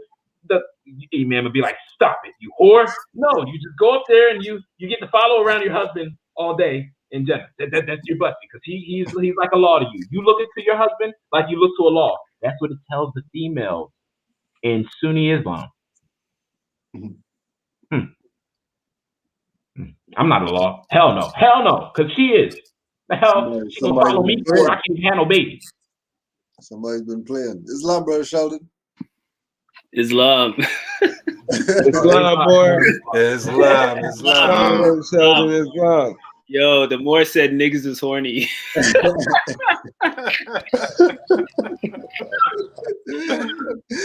the more happy rolling, yo. The more happy rolling. Undefeated, bro. Undefeated. What's going on? I don't get it. Yo, I can't believe the Walter Brister business is coming up again. We already destroyed that like how many months ago? We gotta do it. And thank you, Moore. Thank you. And it's so funny because we were laughing the last time we did it. We were talking about Warner Brothers, WB stands for Walter Brister, and all kind of things. Yep. I remember. Yep. We're laughing at those. I mean, and it's true. Look at the mouth of look at Ju Ali's mouth in all his pictures, and look at this Walter Brister guy's mouth. They don't look the same. Right. Look at the eye space. Look at the spaces between the eyes. They don't look the same. Look at the eyebrows. They don't look the same. But then people are gonna say they're the same person. Oh, and don't he got the soft hair too, Sheldon? Walter probably got that. Yeah. Oh, he got the good hair. He got the good hair. Got good hair. Oh, he got the good hair. Okay. Two different nostrils. No? You got the Douglas. You got the Douglas hair. Yeah, I mean, so I think anybody that's still on that Walter Brister business is just, dare I say, dumb. Because you don't even need a trained eye to see that they don't look the same. Yeah. Say that again, Moore, because there's some people getting their shirt made now with these fraudulent titles for the prophet. Yo, and you know what? And it's frustrating because I had a revelation a couple of days ago. So much so that I was bothering the freaking crap out of the sheik just with message after message after message after message. I'm not even going to tell y'all what it is. I'm going to make a common sense. I have like 4 common sense quickies in the chamber right now. And they're going to be crazy. And they're gonna be crazy. They're gonna be crazy. And this last one right here, that I was bugging out, over sending the sheik like all kind of 50 messages, text messages. Never ever. This one right here, if there's any doubt that Ju Ali was the man, this one right here is gonna show and prove that he's the man just by him mentioning 4 basic words. Wait, Sheldon, please, I got a request. I got a request. Yeah. Before you do that, when you do that common sense quickies, can you make the music common sense quickies? The background music, make it the song common sense quickies. Oh. You want to get a track? Oh, that'd be crazy. That'd be kind of crazy. You know what? Send me the instrumental. Yes. Okay. All right. Yeah, cool. send me because if there's words, it'll be kind of complicated. But send me the instrumental. Yeah, I got it. Send it to Sheik. Sheik will send it to me, or you can send it directly to me, or whatever. But yeah, send me the instrumental for sure. All right. Yeah, I think this. Man, when I see this, it's just like, yo, are we in high school or what is this? Is this like, are we in elementary school with this Walter Bristol? Like, it's so ridiculous. It's so ridiculous. And go ahead. Go ahead. And I jumped in when Brother Iz was saying something. He was saying something, and it triggered me to want to comment. You on me too. Huh? What's up, Papa? Yeah, Brother Iz was chiming in on something. I can't remember what it was, but it triggered me to I wanted to make a comment on it, to add, not even a comment, to add to what he was saying, but I can't even remember what it was. But all I could say is, yeah, this Walter Bristol thing, I can't believe it came up again. And it's like, if these... It's going to keep coming up, brother. Yeah, if these Moors want to be stupid like that, or these, you know what I mean, just, can't do anything about that. What I wanted to do as well, I wanted to play one of his other interviews. This is from 2014. Oh, so we gotta wait for the common sense quickie? This is crazy. This one, crazy. This heavy duty one is the last one I'm doing. So I got like 3 others before this heavy duty one. This heavy duty one is so, I'm still reeling off of it. That's crazy. I'm still bugging off of this thing. Hey, someone in the chat said that's Kwame Brown on the left with the turban on. I was laughing at that.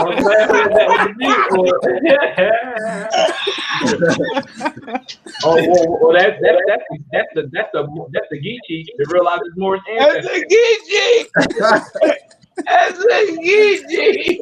Well, tell your ass something, Geechee. That's the Geechee. All my aunts is Geechees, Moors. They crazy as hell. They crazy. They don't grow hair, so they don't shave. So they be like, yeah, we don't shave. But I'm like, auntie, you don't even grow hair. That's the whole point. Geechee, baby. I'm like,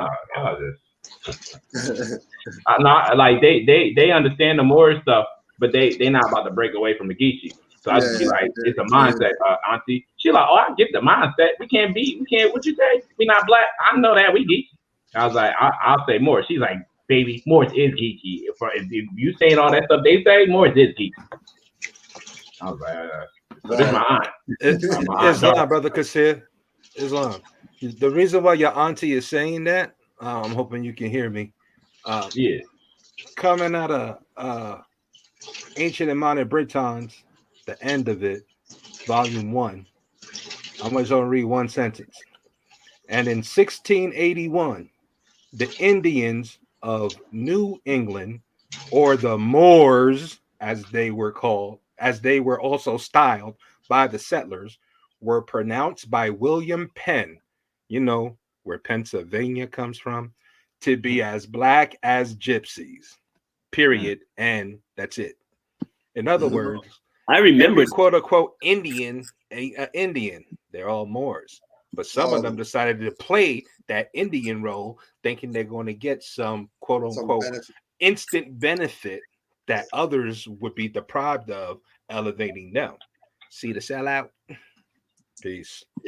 No, I remember that. I remember reading that in Ancient and Modern Britons, actually. Yeah, I remember. Yeah. You on my Instagram, it's there. It's down towards the bottom.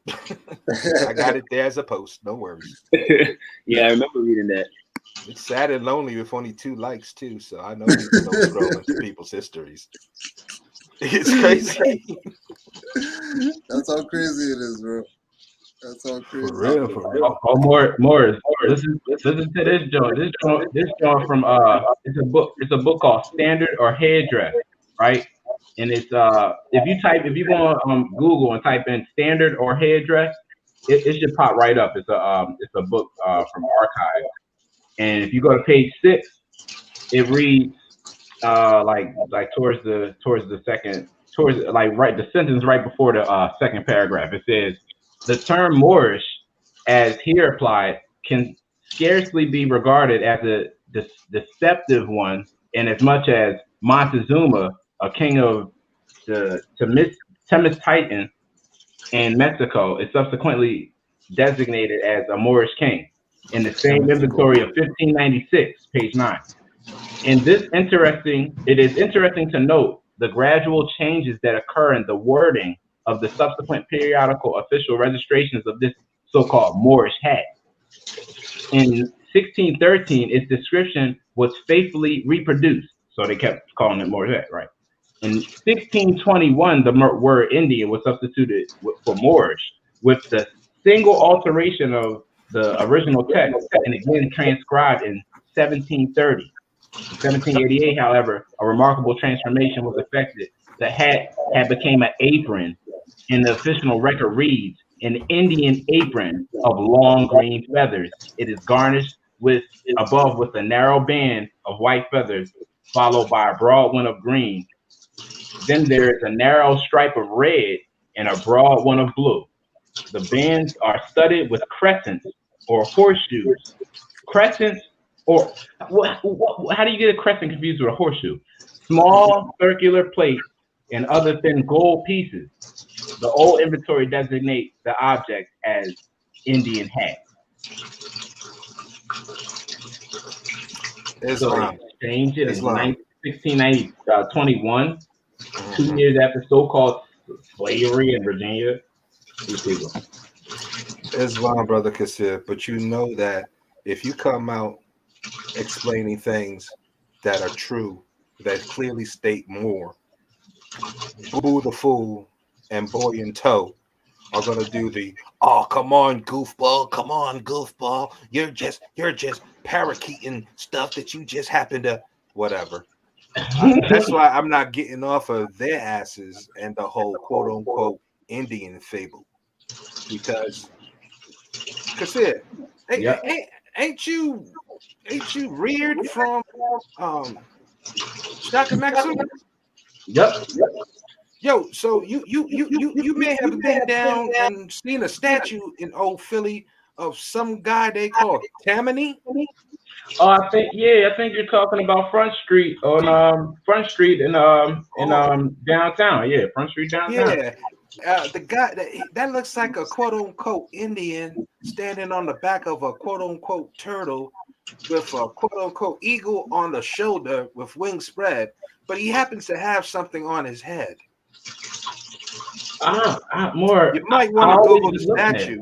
You might want to Google it, the statue of Chief Tammany. Anyone hearing this, and you can see the fez on his head. You can see, if you find the right picture, which is you got to digging. Somebody took one of those drones and flew upwards and took a picture from different angles. You'll see from the side of the turtle that Chief Tammany is standing on, for these folks that like to talk about Turtle Island, this, that, and the other. You'll also see that there's a 5-pointed star on the side of the turtle in the shape of a starfish. Yep, right there, Grand Hecky. You got close-ups of it. What's that on his head? That don't look like no, what do they call them? The wartime bonnets, the woo stuff. That don't look like no woo stuff to me. That looks more like fez or tarbush, or even if you want to call it a kufti, the short one. Still the same shape. Ain't Yo, that your Indian boy? Okay. Did any of y'all see the new Suicide Squad movie? Islam. Yes. Well, yeah, maybe the 5-pointed star is that big monster starfish that was from outer space. I was crushing all the buildings. Oh, so you caught that too? How it would shoot out little five-pointed stars, Yep. and they'll land on the person's head and start sucking their brain, and next thing you know, it takes over their body. Yep. The Moorish information gets into your brain, infects you, and now you ain't putting up with no BS from somebody who ain't from here. And since I brought up David McRitchie, I want to read 2 more sentences, if I may. So this is coming from the middle of volume 1. Just starts here, and this is not David McRitchie. This is David McRitchie quoting a naysayer of his time. All right, but I want you to hear what this naysayer has to say. So please don't take a sample of this, chop it, mix it, and whatever the hell people call it to make some little gif or something that says that I'm talking negative, because I'm not. I'm just reading what's there, and I know the full information. All honors to Prophet Noble Drew Ali. He's the man. Just as the white race have intermingled with the swarthy native men, so has the language of the white men become amalgamated with the black speech of the Moors, until at length it is difficult to decide what's Gaelic or what Gaelic really is. To judge from what has been said of it by several eminent men, one might reasonably conclude that it's a patchwork of all the tongues of Babel. All right, anyway. Quote, there is scarcely a language in the world, says Dr. Sullivan in his preface to Ebb L's Celtic Studies, between which and the Celtic someone has not attempted to prove a connection. And he states that various theorists with varying success have traced a distant kinship between it and the language of the Holof, mispronounced as Jollof, like the rice dish, an African tribe, the Lenni Lenape of North America. Who? The Lenni Lenape of North America. Hey, Boo Boo and Boy in Tow. P.S. It's not Lenape, it's Renape with an R. But anyway, the Lapps and other North Siberian tribes, the Jews, the Phoenicians, all of which supposed connections he regards with something like contempt, meaning that this sideshow Bob clown show going on, wanting to sell peanuts and popcorn in the big ring, this circus has been going on for years, specifically from the 1800s. That's when the mental psychology job, the brainwashing of trying to get the American experiment to succeed. What was the American experiment? It's simple. Could you breed people without the knowledge of self, without knowing their true history? Because if they don't know their true history, we can now inject the space holder for us to be here. Compare that to, I don't know, Noah Webster's Dictionary of the English Language of 1828 with the definition of American. One of the copper tone races found here by the Europeans.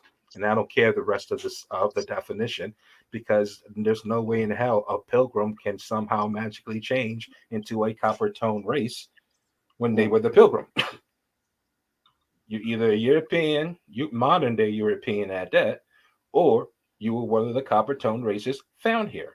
And in reality, it should have been olive tone races, because olive runs the gamut from so-called modern day European, what you uneducated mundane mind may say is quote unquote white, to midnight black and everything in the middle. And if you don't believe me, go look up can of olives. You got black olives and you got green olives, and you might look, you find beige and lighter beige as well. Islam, I yield. Islam. Yep. I mean, when I did that video addressing SETI a couple of years ago, and Young Pharaoh, what did I have in there? I had a picture of a bowl of olives, showing all the different tones. You know, when said he was cracking jokes talking about olive, you know. Yeah, olive was some, you know, that's some white people. And then I just showed I went on and he said, you know, it's hard to believe people actually take him seriously because any of them. You know, he goes on and he says, okay, I want y'all to do me a favor. Go on Google and search olive people. So I did. And then I flashed a picture of him next to the same olive people and the same skin tone. Dissing Moors. Dissing Moors, and he's saying that that's white people, but he has the exact same skin tone as those light-skinned people. As those olive-skinned people. As those olive-skinned people. Yo. You'll be correct. These are correct terms. Man, at this point, it's absolutely ridiculous, man. Yeah, it's a pappy show. It's a pappy show. It's free reign. It is. Oh, we already just YouTube search Canaanland Moors Chief X and then send that to him. Post that on his wall. Post that on his wall. Chief X. Haven't heard that name in years. Good while, yo. Chief X. Matter of fact, I think he was even down with the Walter Brister thing too.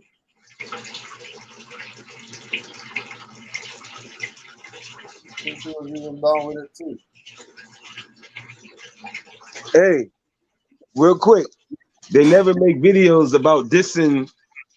I mean, like the sellout activity of Al Sharpton. They never make videos about the sellout activity of Jesse Jackson. Never.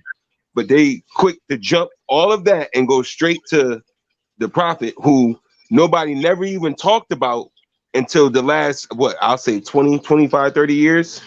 Yeah. That was just unknown. I mean, but became very popular in the last 10 years. Like, it's been very popular now. And then all of a sudden, everybody got every diss video about Noble Jew Ali, who we never even knew about. People never, still today, people don't even know who this man is. Yeah. But they got every video to discredit him, but not discredit the agents who are full-blown so-called CIA agents working for the other side. They're not going to make videos about them. Don't tell pedals. Never.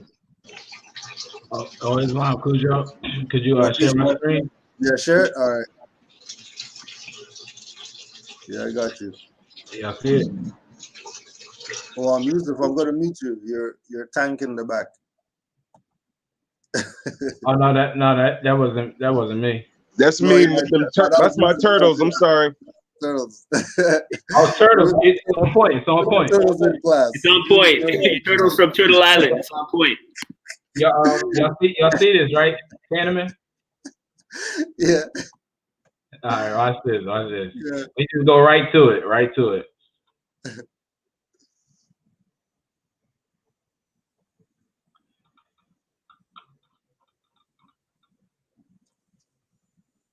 So this is what he has on top of his head. Mm-hmm. And they even got the picture of the designer in this thing. This guy, Raymond Sandoval.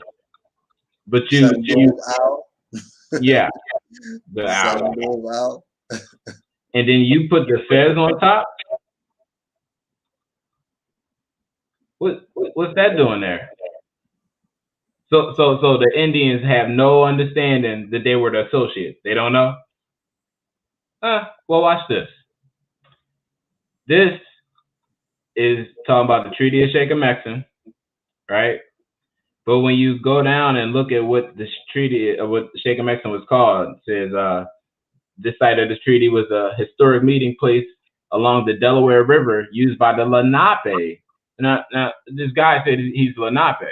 Okay, Lenape Indians or Delaware Moors of North America. It was located within what are now the borders of the city of Philadelphia, Pennsylvania, what is now United States, right? From the Lenape term Shakamoxing, Sakumakasin, which means to make a chief or king place. So sheikh, chief, Amaksin, place. So a chief place, or the place of the kings, or the place of the chiefs.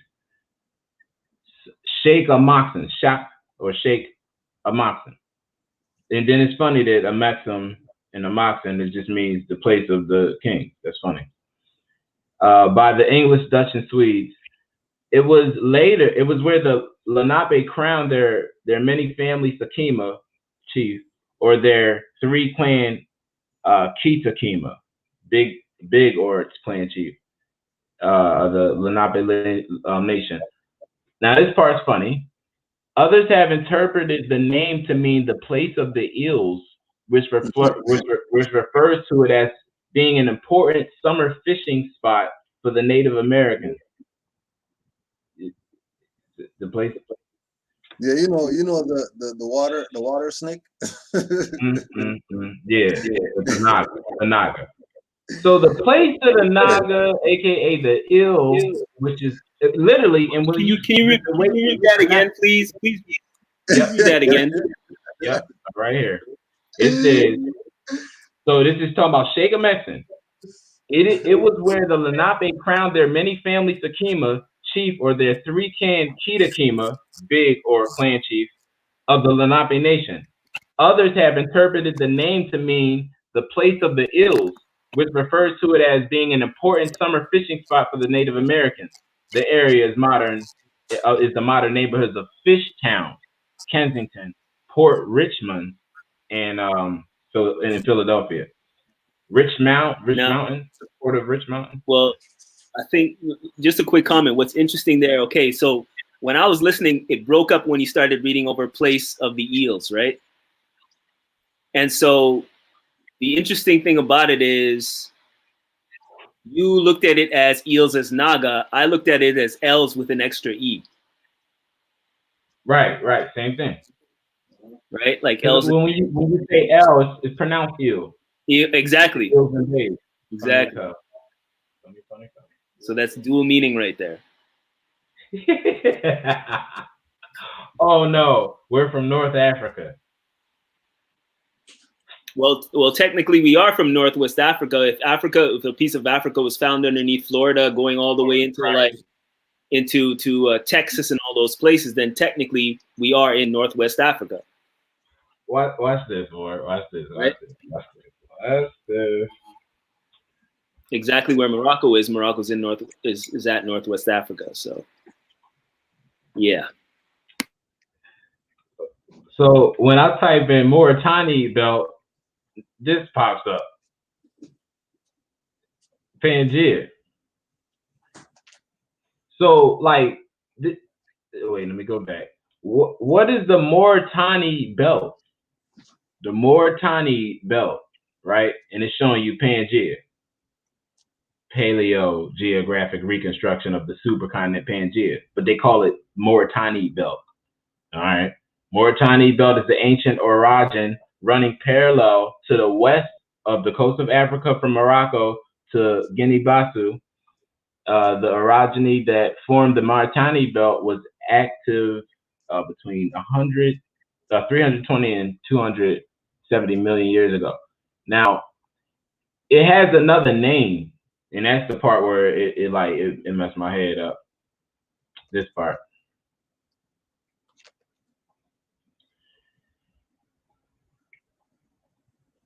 What does that say?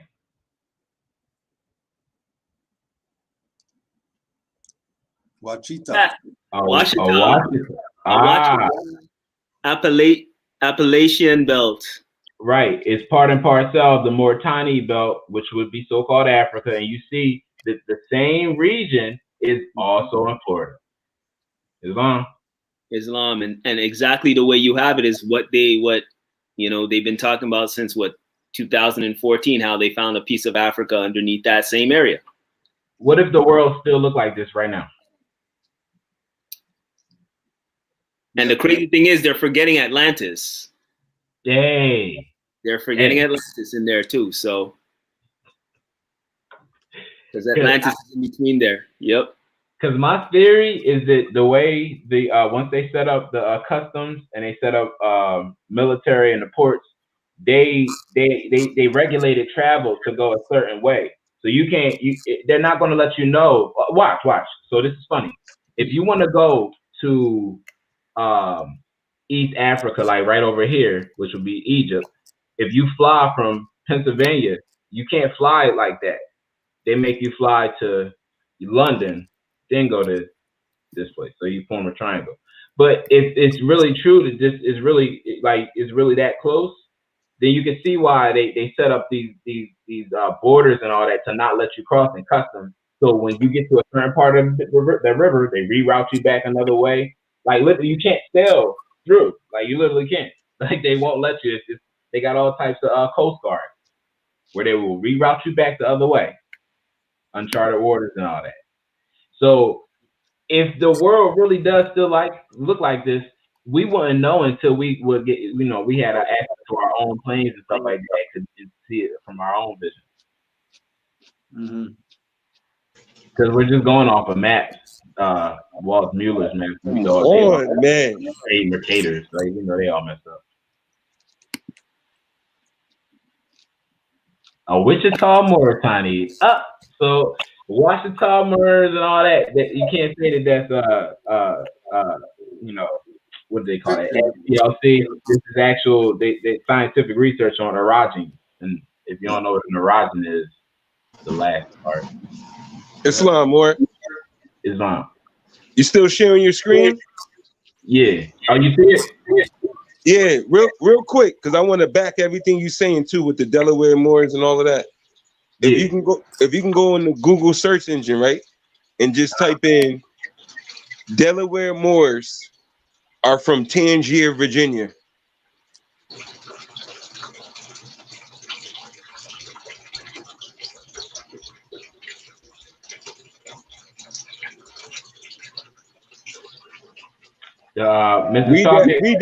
Read that first line, right? No, don't open it. Go back. You're gonna have to go back because you ain't gonna find it like that. You got to read that right there. Just read it. However, these so-called Moors remain a very short time on Tangier Island, but moved to Sussex County and Kent County, Delaware. Oh man! From the above report, Mr. Maxwell Blake, the Moors were descended from the English members of the Kirkland. Because when you go break, all right. Real quick, this is the closest we're gonna get to showing you that the Delaware Moors are from Tangier over here. Yeah, now, when you go read that article, it's gonna give you a bunch of colored everything about some Moors being from over there and coming over here and all of that. But Tangier, Virginia is still there today. It's still there. It was like the second place named after Jamestown, Virginia, and it's on the Chesapeake Bay. Like that's what Tangier, Virginia is, the entire Chesapeake Bay. They make it seem like Tangier, Virginia is that island. It's not just the island. It's Tangier is so-called all of Virginia. That's not Virginia. That's Tangier in itself. But they'll lie and try to say that Captain John Smith, who's an Englishman, named it Tangier. But this European right there, the website you was just looking at, he would tell you in oral traditions that he was told that it was Moors that landed there and named it Tangier. Here's a question. Go ahead, Yusef. Keep going. Go ahead. Right, but those are the Delaware Moors, because again, like they make it seem like Delaware, Pennsylvania, and all of that is different. That whole thing is Tangier. Because all of those so-called states are right next to each other. You can get there immediately from Virginia, DC, Baltimore, Maryland. All of those connect. You can get there on the train. Like it's right next to each other. But what I've noticed was all of that is really Tangier. And it's funny to me because when you read J.A. Rogers, the 100 Amazing Facts about the Negro, he tells you the first slaves in America were Europeans who came to Virginia and died like slaves. But that's Tangier. And then when you look at the Moors keeping Europeans in slavery the most, it was in Tangier. Yeah. Christian slaves, Muslim masters. I talk about that. Yep. But that's the only way you start connecting it. That you have to do all that connection. You know what I'm saying? Like you have to do so much because that's the closest way you're gonna get to it. But Tangier, Virginia, which was established in 1608, Jamestown, Virginia, which they say was established in 1608, and Jamestown, Virginia, was established in 1601. Okay, so here's a question. So Tangier was established in 1608. Right, but then you Google when was Tangier. Hold on.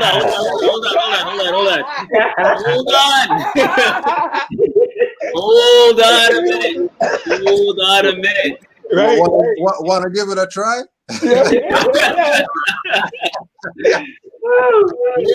Hold on a minute. Wait a second. So 1608, right? 1608 is when Tangiers was established. Yep. That okay. So then now on this side, that I just said Tangiers. 1608. Right. So now then, when was the Berlin Conference? Exactly. 1858. No, 19 something. Right? What was it? 1850, 1856, or something like that. Okay, 18. Well, it's funny that you say that because I remembered what Brother Iz was talking about. He was talking about the Moroccan Empire, and just what was it? About 2 weeks ago, I decided I was pulling up the Treaty of Madrid, and I was just going through it, right? And let me just pull it up here real quick. Is it here? I have it. Yeah, for real layers. Yeah. All right. So it says I'm reading it right now. So it's right of protection in Morocco. Convention signed at Madrid, July 3rd, 1880. Right, effective from July 3rd, 1880. Ratifications exchanged at Tangier. Right, May 1st, 1881. Senate advice and consent to ratification, May 5th, 1881. Ratification by President of the United States, May 10th, 1881. Proclaimed by the President of the United States, December 21st, 1881. Ratification of the United States deposited at Tangier, right? March 9th, 1882. And then it goes into amendments and so on and so forth. And what's interesting about this is, now this is the translation. Here we go. His Excellency, the President of the United States of America, His Majesty, the Emperor of Germany and King of Prussia. So the Emperor of Germany was also the King of Prussia. His Majesty, the Emperor of Austria, King of Hungary, right? So the Emperor of Austria was also the King of Hungary. His Majesty, the King of Belgians. His Majesty, the King of Denmark. His Majesty, the King of Spain. His Excellency, the President of the French Republic. Her Majesty, the Queen of the United Kingdom of Great Britain and Ireland. His Majesty, the King of Italy. His Majesty, the Sultan of Morocco. All right. So if we're talking 1880 and 1881, they're still talking about a Sultan of Morocco. What does a Sultan rule? Let's go to the freaking dictionary and read it. Real quick. And this is just on my computer dictionary. I'm not even going to Etemon Online. I mean, I could go to Etemon Online. Let me do that instead because I guess that's more official. All right. Official? You know that stuff comes from the white man. Of course, you know, hey. That's Right? their God. Okay, so if they're still talking about Sultan,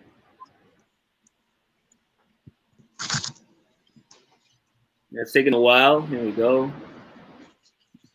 Sultan. All right, Sultan from 1550, from French Sultan, ruler of Turkey, ultimately from Arabic, Semitic, Sultan, ruler, prince, monarch, king, queen, originally power, domain, originally power, dominion. According to Klein source, this is from Aramaic, Shultana, power, from Shelet, have power. Okay, there's not talking about anything with empire here. They're going further back. Earlier English word was a Soldan, Soldan, and then Sudan, Soudan, Sudan, I guess. Used indiscriminately of Muslim rulers and sovereign from the old French Sudan, medieval Latin. So okay, so it says nothing about empire. Okay, hold on a second. So let me go to the regular dictionary because normally Sultan deals with an empire. Always. Okay. Always does, but this is weird because they're giving me everything else but a ruler of an empire. Muslim, it says a Muslim sovereign, Sultan. That's what it says here in computer dictionary. So if somebody could find it saying something empire. Children, that's called abridged definition. That's called abridged. Right? That's called abridged. Yeah. Anyways, I remember doing a video on it. So anyways, Sultan normally is ruler of an empire. So if they're talking about the Sultan of Morocco, in this point in 1880, they're talking about the ruler of the empire that hadn't been carved up into, and they didn't get the kingdom yet. So it's you know, so when Brother Iz was talking about that, it just reminded me of me going in on this, and this is from 1880, and then they're talking about ratification, going all the way up to 1906, and then it says here, extraterritorial jurisdiction in Morocco relinquished by the United States October 6, 1956. This is when they became the kingdom. Right, Article 15 relating to Morocco nationality obsolete and without effect. That's when they were talking about 1956 type of thing with the so yeah, man. Yeah, that reminded me of that when Brother Iz was going in there. So this is when people start talking about the Moroccan Empire wasn't around and so on and so forth. Yeah. Clearly, the Treaty Madrid goes into that. Yeah. So if Tangiers was from 1608 on this side, then and Tangiers came into effect after that on the other side, then exactly like Brother Yusuf was saying, when they started talking about, and this is a seer talked about this a lot as well, when they start talking about slavery in these places, they're talking about it in the Americas. Yeah. Yep. That a you. They literally did the switch. They're switching places. Yep. They literally those stories that, like when you read the what's the name of that book? Captives. When Europeans and a lot of we're not hearing you. We're not hearing you. They got you right now. They got you right now. All right, so I gotta. Islam, Morris. I need to find this. Come back in. So when Sheldon was breaking it down, I had pulled up some stuff to reference a couple things. So when we look here, this is the Delaware Code, Title 29, where it's talking about the Lenapes that this guy is saying he is actually being known as the Moors. So the tribe can date their ancestral ties as far back as 1700. Now, 1700s. That's funny, because when we go over here to Tangier, Virginia, right, it says the people who came to settle the island permanently arrived in the 1770s and were farmers. See, now when they saying the people, they're not talking about us. They're talking about like Europeans coming over there. So they arrived in 1770s, but the Moors was already known since the 1700s, before 1770s, as Moors in that area. Now, when we go to the actual Tangier, it says in 1923 it was considered as having international status by foreign colonial powers and became a destination for many European and American diplomats, spies, writers, and businessmen. So 1923 compared to 1770s over here. That's over 100 years. That's like 200 years.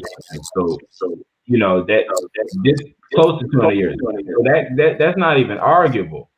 And then I went into this, the Anglo-Moroccan alliance. So this is the first agreement between the so-called Europeans, the Anglos, and then you know they recite that when you look at the annexation of Texas, the Anglo races and the Mauritanian races.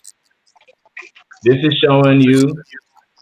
Yeah, that's my book right there. That's my joint. I got it right here. That's my baby, right? That's my joint. I'm telling you. Yo, that's my joint right there. He went in that, but he didn't. It's still making it seem as if, to me, it shows that England was over here. Yeah, no, that's exactly what we on. Like Queen Elizabeth, because she was really dark skinned. When we look at the Drake Jewel, in the book, you ever read what she got married in? She had on Moorish. Her whole outfit at the wedding was Moorish attire. Her dress, she had on a Moorish dress. It say it in that book. That book you was just showing. Her whole dress, her whole outfit. She had on more. I'm gonna get the book. I got the book right here. I'm gonna find it. I know I underlined it. They talk about this the Drake Jewel right here that Sir Francis Drake had to come to Mexico with. But Mexico, when we studying these stories, Mexico was in California, present day California. So when you go to Mexico and look up the Gulf of Mexico, they call that the Mother de Cortez. So this is the Gulf of Cortez. So this is where Cortez came, not through Mexico that way. That's where the Bermuda Triangle is. They all came to California, present-day California, which was Mexico back then. So you see on this jewel, this is what Sir Francis Drake had to travel with. You see a Moor over top of the European daughter, and then the outcome of that, out of this falcon, it rises into Elizabeth. Now you see the frizzy hair, you see the red hair. This lady she was a what you would call a red bone, a light skin. Like so when we thinking they pale, no, this is Malay all crazy. And we had to deal with them ever since 1600. In 1600, we sent the. Hey, can you say what you said about Sir Francis Drake again? I didn't hear that. Can you say that again? Oh, Sir Francis Drake. We gave him this jewel, and the jewel is what allowed him to come into the Americas and transverse without getting his head chopped off. Because this jewel realized that he was tied to the royal bloodline. If you didn't have you know what you're really looking at right now? What? When you say that jewel, that's the first license. Now listen. Now listen. In that same book you showing, the Sultan and the Queen or whatnot, that same book, he tell you that the emperor of the Ottoman Empire, which is the Moorish Empire, was the first one to give a license to Sir Francis Drake, the first English navigator to circumnavigate the world. He got a license for the Ottoman Emperor. He said right in that book. So when they say that he was traveling and all that, you showing that's the license right there. You looking at that's his they got a license. Calling out, boy. You know how much this would cost today? It's the license though. Shit. That's the license. Come on now. And Moors didn't need this to transverse. Sir Francis did though. Oh, of course.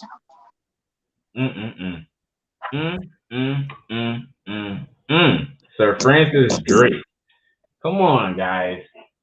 So we got us being in this land all the way time immemorial, at least since 1521. Because remember, 1596, they was calling Montezuma Moorish king. They was calling his fez the Moorish hat, and then they called it an Indian apron. How did they get on? They literally put him into his lower self. They took his crown and put it in a root chakra.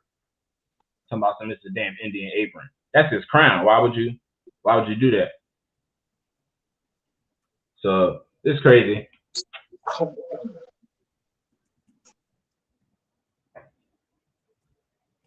License. Oh man, come on, guys. Oh yeah, and then we was going with them. We had to release the servants that we had, the English servants. So like, you know, we worked that deal out. Hold on, I'll be somewhere. Where we agreed. Oh yeah, here we go. On May 1627, England passed an agreement with one of these local warlords, Mujahideen leader Sadi Ayashi, to obtain his help in releasing English captives in exchange for supply of provisions and arms. What did they just say? The agreement with the local sovereign citizens? Is that what they just said right there? No, the local Voldvoys, which is German for warlords. The local warlords, huh? Mm-hmm. Why were they warlords? But because the war was, if you came to where the Moors had ownership and you wanted to practice something that was outside of our divine creed, let's use that. If you want to practice a different divine creed that actually did stuff against our order, oh yeah, you had to pay your taxes, you had to get a damn license, or you had to face the warlords' tyranny. You can get captive real quick, get removed back to where you're supposed to be in jail, because we didn't have jails in our land.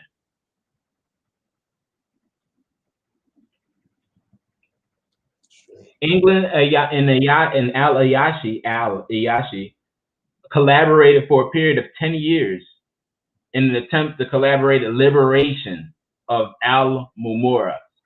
This is a media. I'll show you where this is at. Supposedly the tip of Morocco. So if we put that over here, say Ahoyo Memora, they got a oh man, what is that called? Hold up. Matamoros. And you know, Matamoros means to kill the Moors, but there's a Matamoros. Oh damn, this is Matamoros in Pennsylvania. I was looking for the Matamoros in Mexico.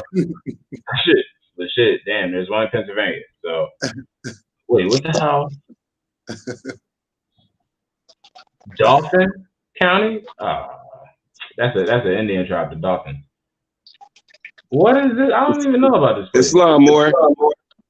Islam. I found the outstanding part. Here goes the thing for Sir Francis Drake. Just to back it. And that's in the Sultan and the Queen. All right, now you gotta check it out though. You gotta connect. You know, there's always connect the dot. He's not gonna just say it. But he puts everybody under like it's okay.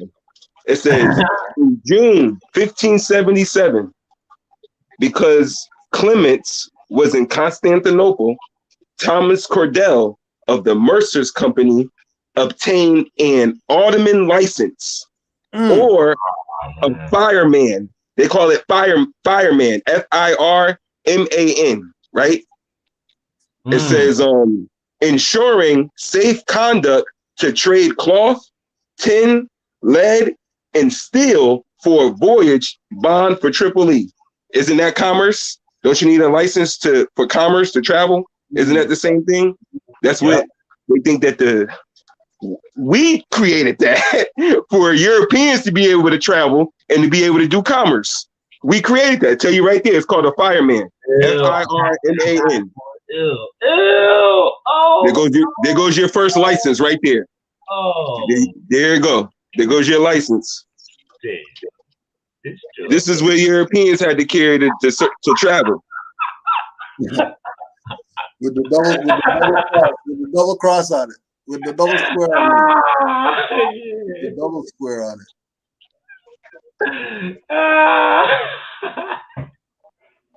Now look, check it. We're gonna connect the dots now. It says, right, ensuring safe conduct to trade cloth, tin, lead, and steel for a voyage bond for Tripoli, Alexandria, and Constantinople.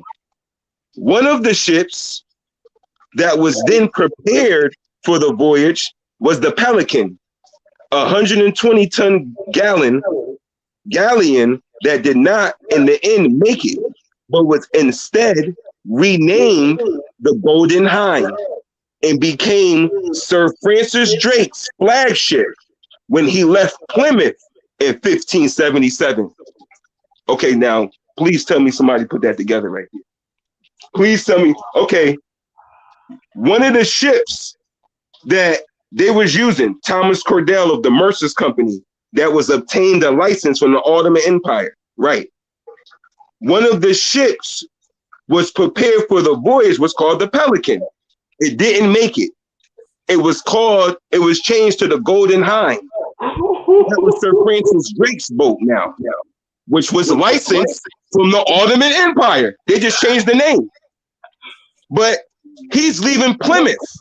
Why is he getting a license for the Ottoman Empire to leave Plymouth? Plymouth is where I'm at right now, so-called.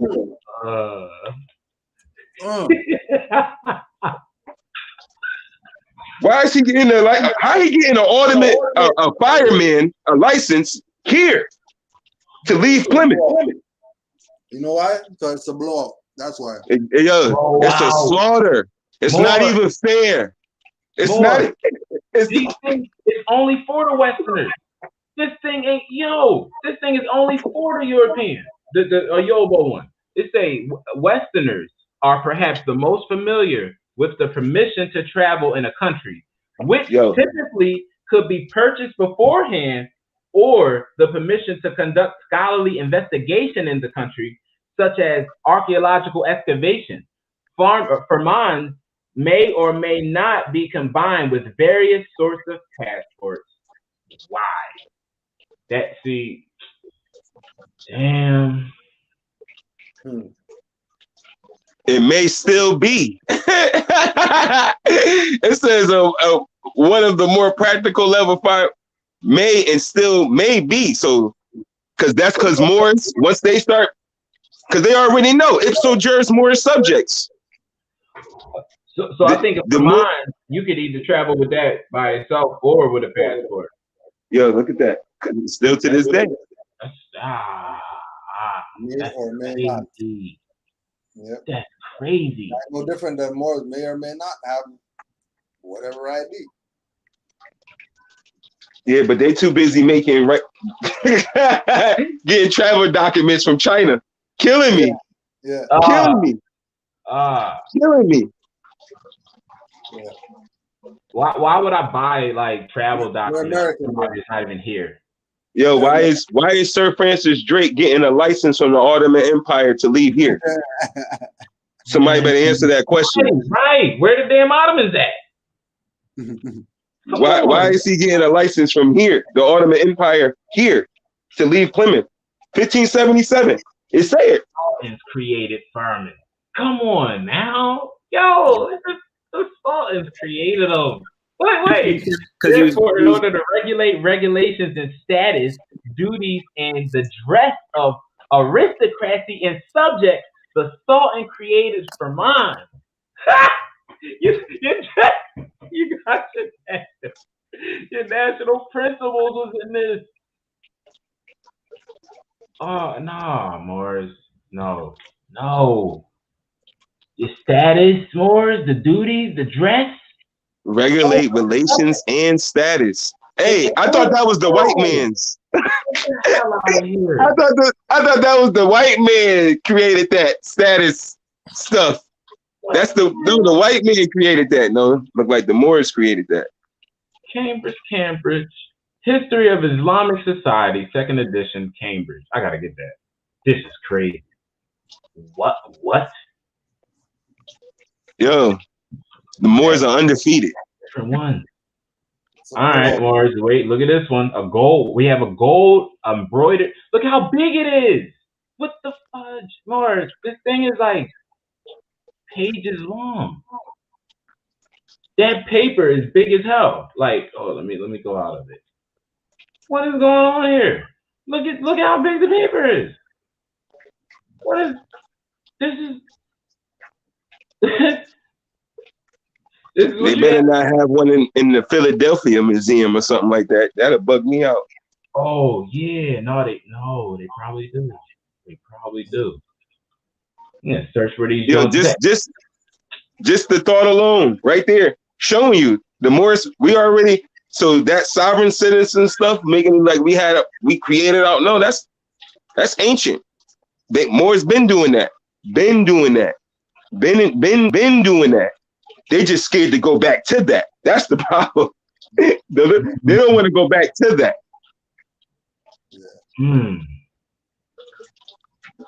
The first English navigator to circumnavigate the planet got a fireman from the Ottoman Emperor when he left Plymouth. Why didn't you go to Turkey over there and get your license?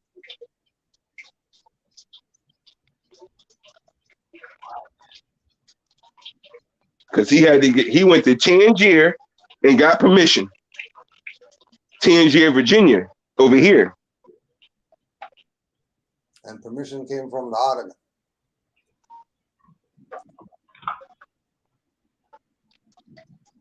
What they got to do with America? And the Ottoman just mean Eastman. That's in the same book, The Sultan and the Queen. He tell you, Ottoman just mean Eastman. And where are they at? The East. Eastman. Can't make this stuff up. Oh yeah. Oh, whoa, more. Ottoman means Eastman, right? And then the Moroccans, when they saying this is West, they throwing us off because this is the East. That's right. So, right. So we know it's the East. So Ottoman means Eastman? Wow. Yes, Ottoman means Eastman. The hell out of here, Moors. The hell is this? What is this? What? In the same book from Jerry Broughton. What's that? Yo, what is that? A French loan from the Ottomans on 4%. In 1909. Islam, yeah, this brother is. Morocco, the kingdom, became a French vassal state. Yeah. So that should be of no surprise. That's who, quote unquote, colonized the kingdom over there. Yeah. And that's why you got Moroccans over there who don't even speak Arabic. Yeah, that's all true. they speak is French and pidgin English.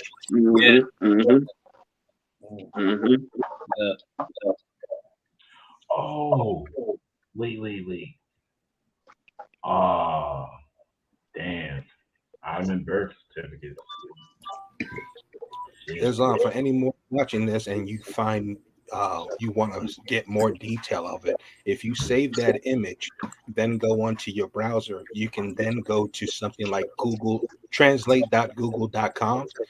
It has the function now to import the image, and then when it has the image in the app, you just rub your mouse over any of the caricatures, and then you get the English translation or whatever other language you want it to be in. right there, so you can read it for yourself. Oh, okay. You know what's crazy? And I slept on this, man. You know the Piri Reis map, right? Yes. Yeah. And how it has all that writing in like Arabic.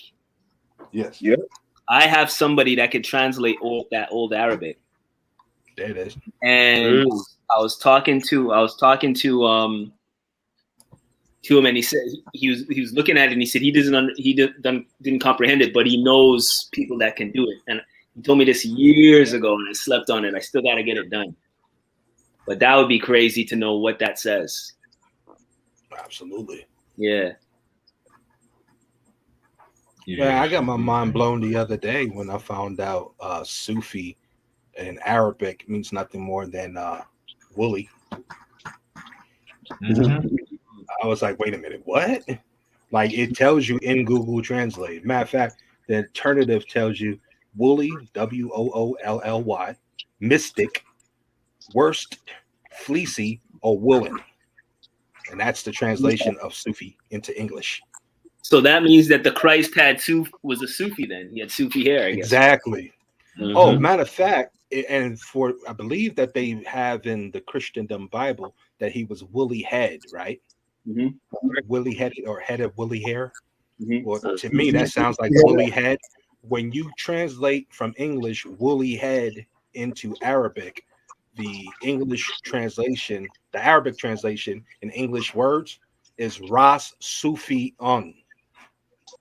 As in like Rasta. Wow. R-A-S, second word, S-U-F-I-U-N. Ras Sufi on. Wow. So he was a Sufi with locks then, pretty much. Exactly. Okay. Wow. That's the truth. Yep. Yo, just talking about that is reminding me of that Common Sense Quickie, yo. I'm so hyped for that last one, boy. Woo! You ain't getting everybody out. Wait to do that one. Getting everybody out. Oh my gosh. But I just have to find time. Right now it's kind of tricky with time, but oh my God. I can't wait to see that one. But Cujo, you gotta check when you get to the temple on Sunday.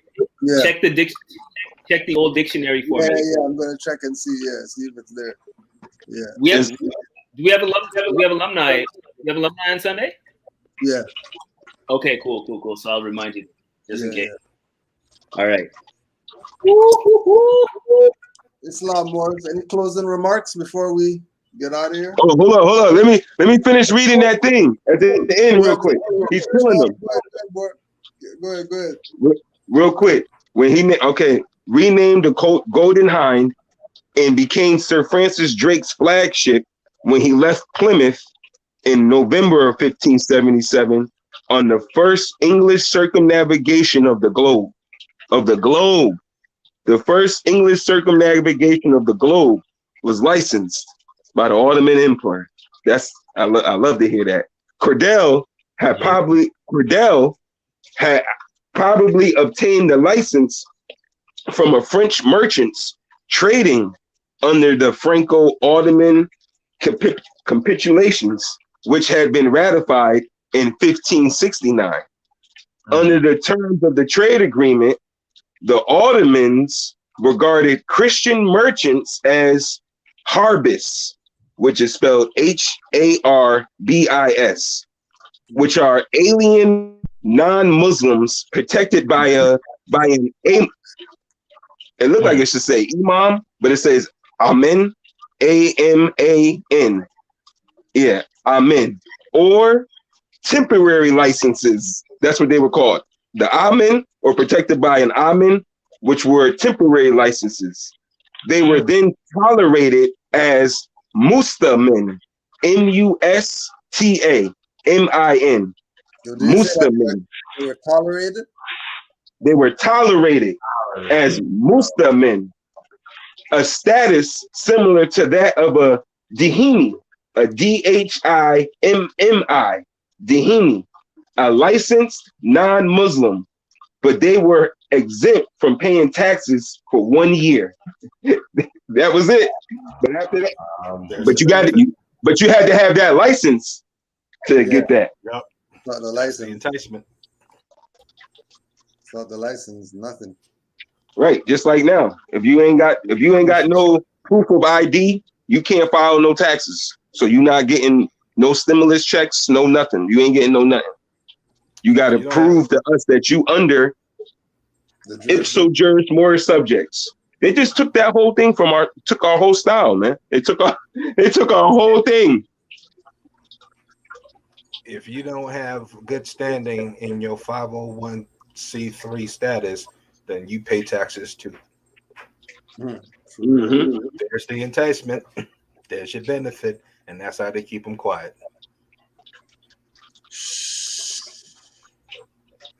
Matter of fact, people were talking about that milk crate challenge and how all that became popular. Anybody ever check to see when that milk crate challenge started?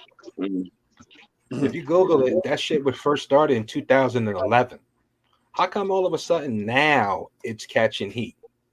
Well, how about nobody's talking about on the 10th of June in quote unquote Mecca in the Chicago Sun-Times front cover, a Chicago cop who was a member of Proud Boys only got a 5-day suspension for that.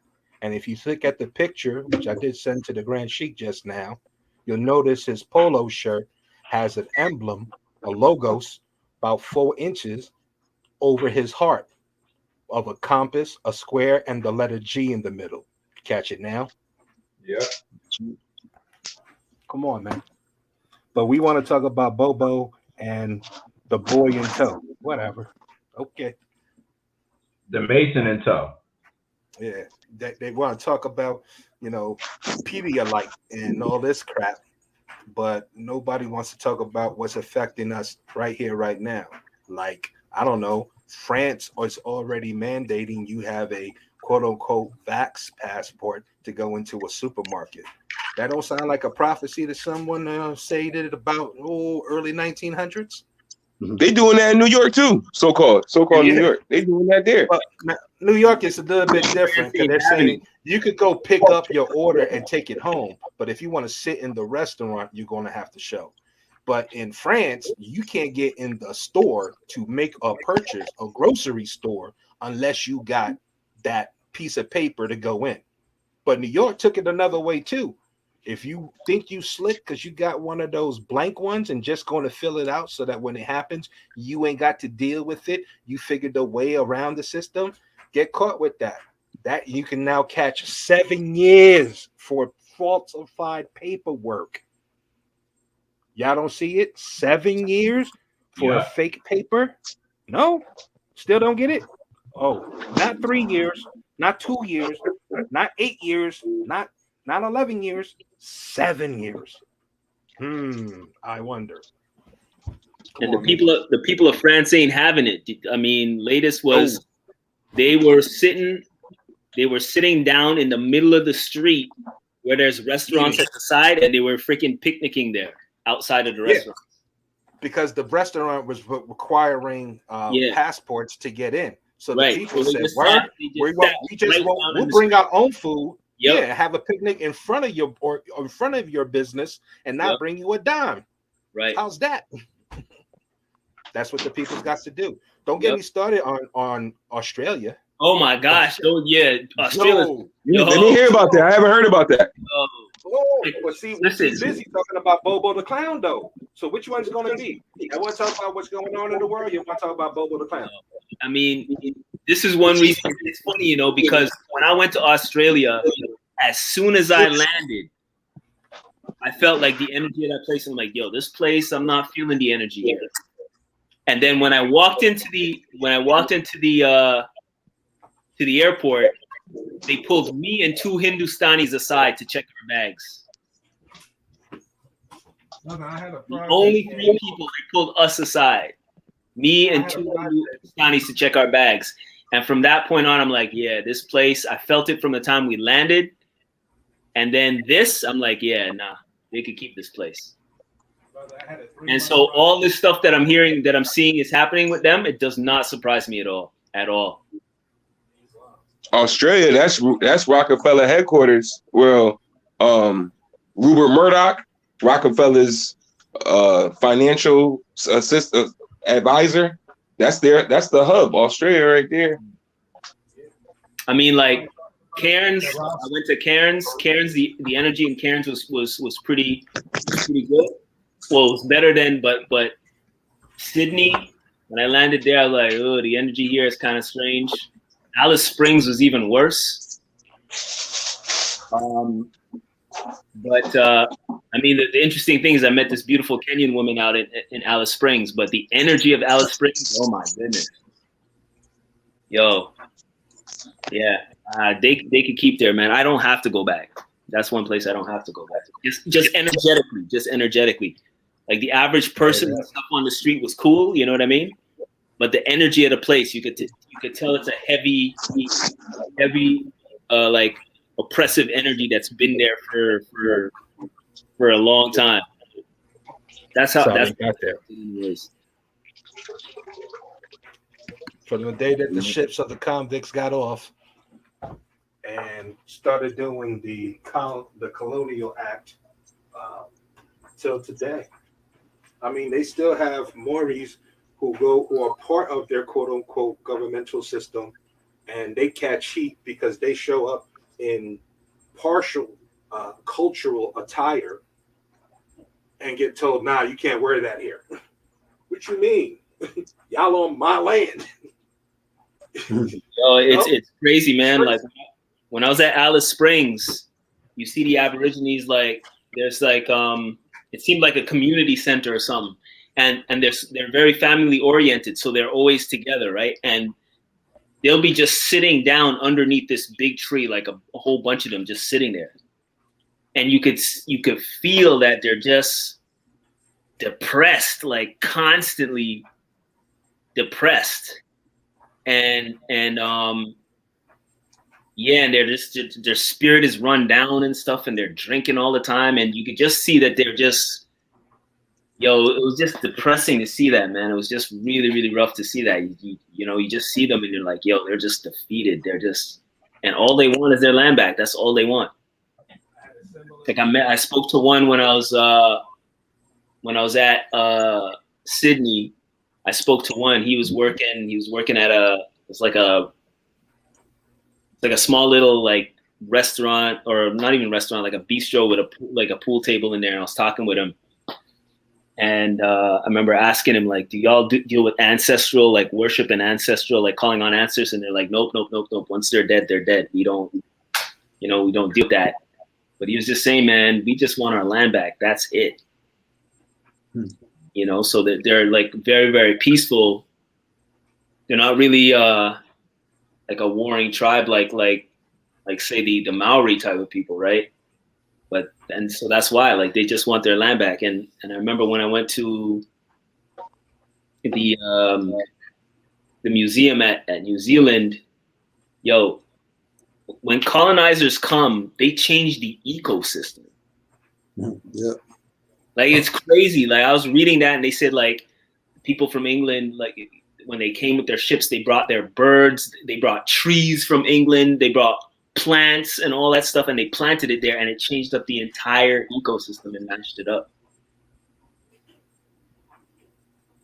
Like and that made me just have a whole other level of comprehension of colonization. Like, you just think, okay, they come in and they take over the land. No, they're changing up the ecosystem, changing up the soil, all that stuff where you grow your food and all that. That stuff is changing. That's like when they say that it used to be tropical before the Europeans showed up. Yeah. Yeah. You know? It's heavy, yo. That's heavy. You read that, like, that's heavy, yo. That's super heavy. Brother, your mic is low. We can't hear you.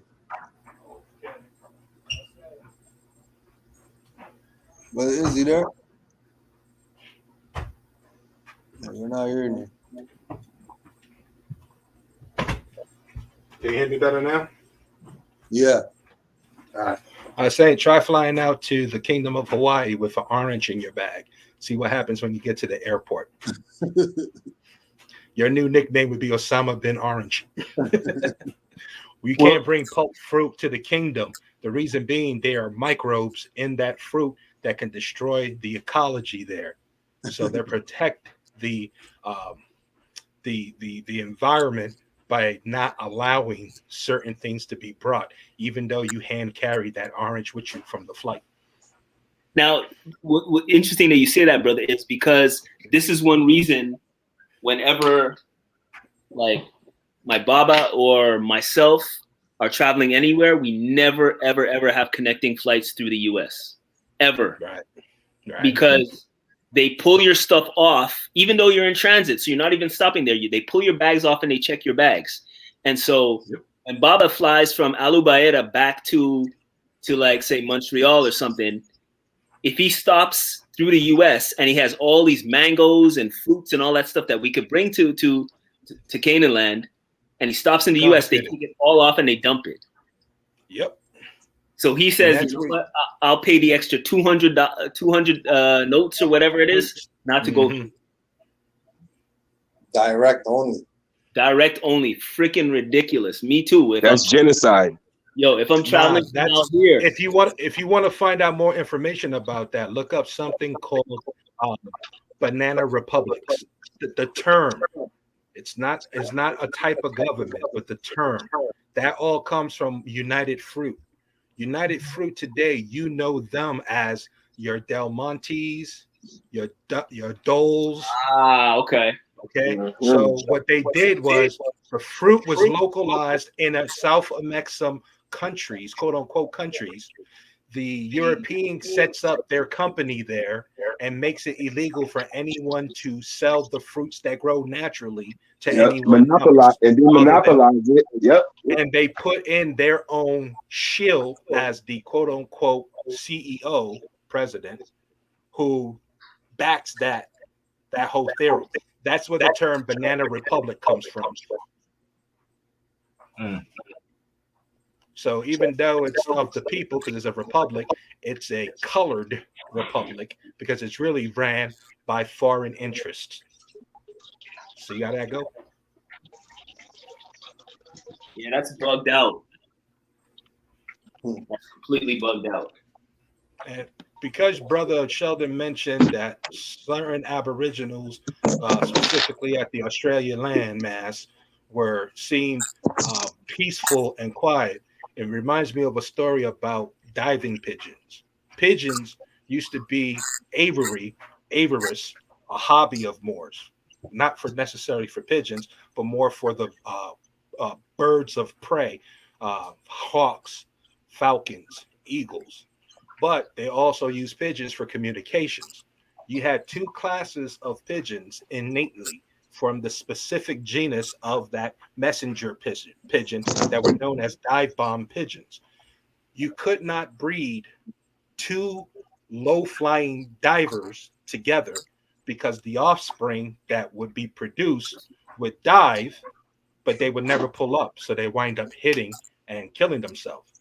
So you always had a mate, one that was a diver with one that didn't like to dive, that had more skills for homing, getting from point A to point B. No matter where you left it, it will always find its way home to deliver message. So this is how you were getting communications before quote unquote landlines and telecommunications existed. That's the same thing with the quote unquote Aborigines. You can look at it and just hear me out. If the ones willing to fight stepped up and fought, those got chained and killed /POW. What are you left in the populace? Two dociles. Two dociles mate. What do you get as its product? Another docile. Get it? Yep. Yo, Same thing here. Continue. Sorry. So you need active Moors, not passive Moors. Breed a passive with an active, you got a 50-50 shot. Breed two passives, you ain't getting nothing done. Islam, I yield. Islam, I was about to say, I thought we bred pigeons to shit on pedestrians. That too. Those are the bomber pigeons. The bomber.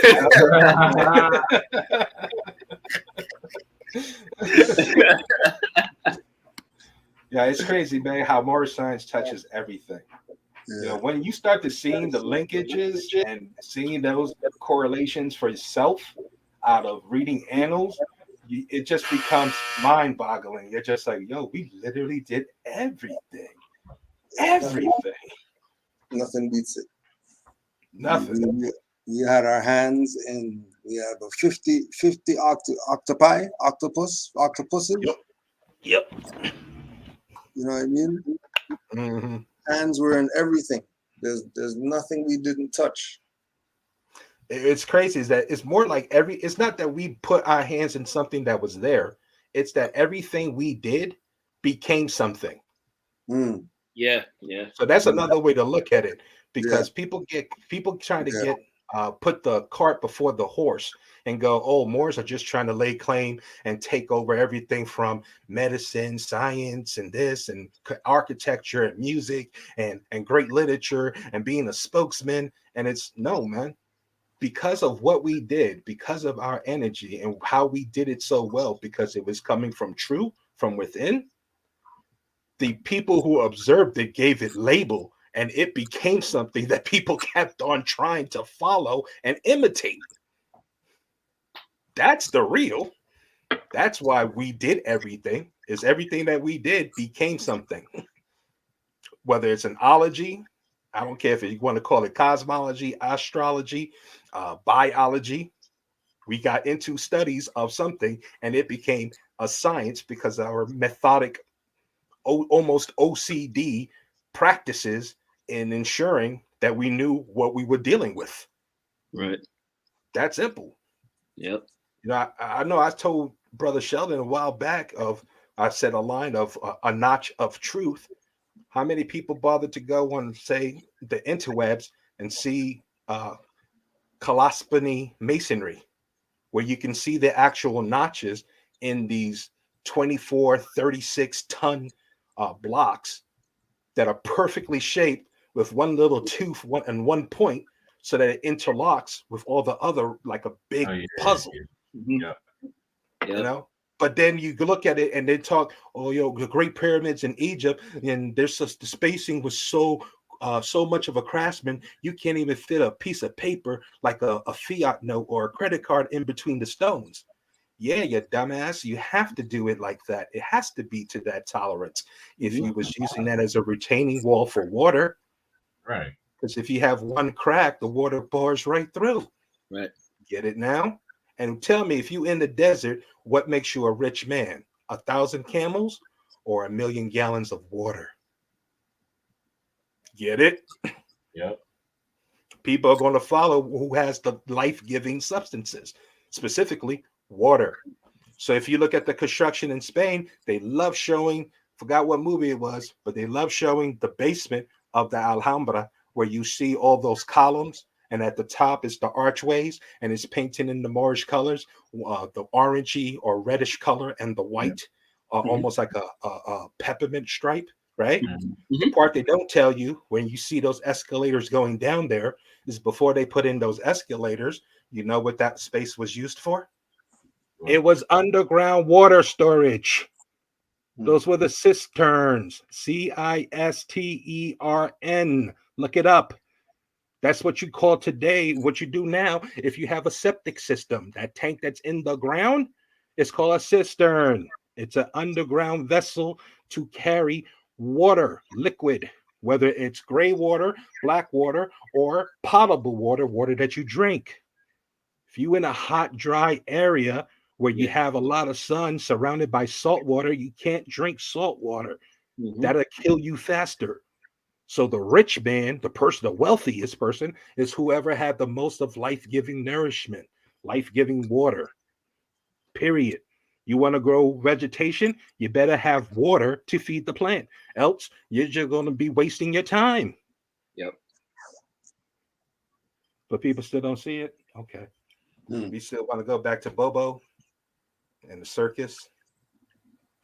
Suckers born every minute. And our ancestors had to compile all that stuff and break it into the 7 liberal arts to feed the layman, really. Feed the world. Yeah. Feed the world. Right. You know, that's the reason why they had to hide the history from the 1300s up into 1440s. Because if you go into the 1300s, you're not going to see anything to deal. You don't hear no explorers coming to quote unquote America in the 1300s. How come? They couldn't get on the water. We know that. But the other part is there was already a nation fully operational here at that time. Genghis Khan came through here. Yep. There's a book. And it's not a fantasy book. It's a chronological events book. You can read about his encounters here. And when he transformed, who he passed the reins to. Because here's another little tidbit. The title Genghis is not a quote unquote name like Cujo. It's or Sheldon. It's not. It's a title. Right. Just like Adamosur. That's a title. The victorious. You gained that because you were part of the military and your men bestowed that title to you after surely being in situations that it looked like it was the end, and all of a sudden something pans out and works out and everyone lives. You might get a little ecstatic too if you was crapping your pants thinking this is the end. And now you see that everything's all good because of the efforts of one man. Just saying. But we can talk about Bobo. Islam. Great build, Moors, as usual. It's always good to get on here with the Moors. Undefeated. Undefeated, yo. I'm still waiting for the challenge. You Moors are mean. No, I'm being truthful. On the real. What Bobo presented and Boy in Tow, that's not even a challenge, man. That wasn't a challenge. That was comedy relief. Yeah, it's ridiculous, man. It's ridiculous at this point. Peace and love to all the Moors worldwide. Peace and love to all the Moors worldwide. Peace and love. Honest to all the Moors on the panel. Islam. All the Moors on the panel. Study, Moors. It's essential. Study. And use your common sense too. Please use your common sense. Islam, Moors. Peace and love. Peace and love. Islam. Islam, Moors. Paz, mi hermanos, paz. Paz.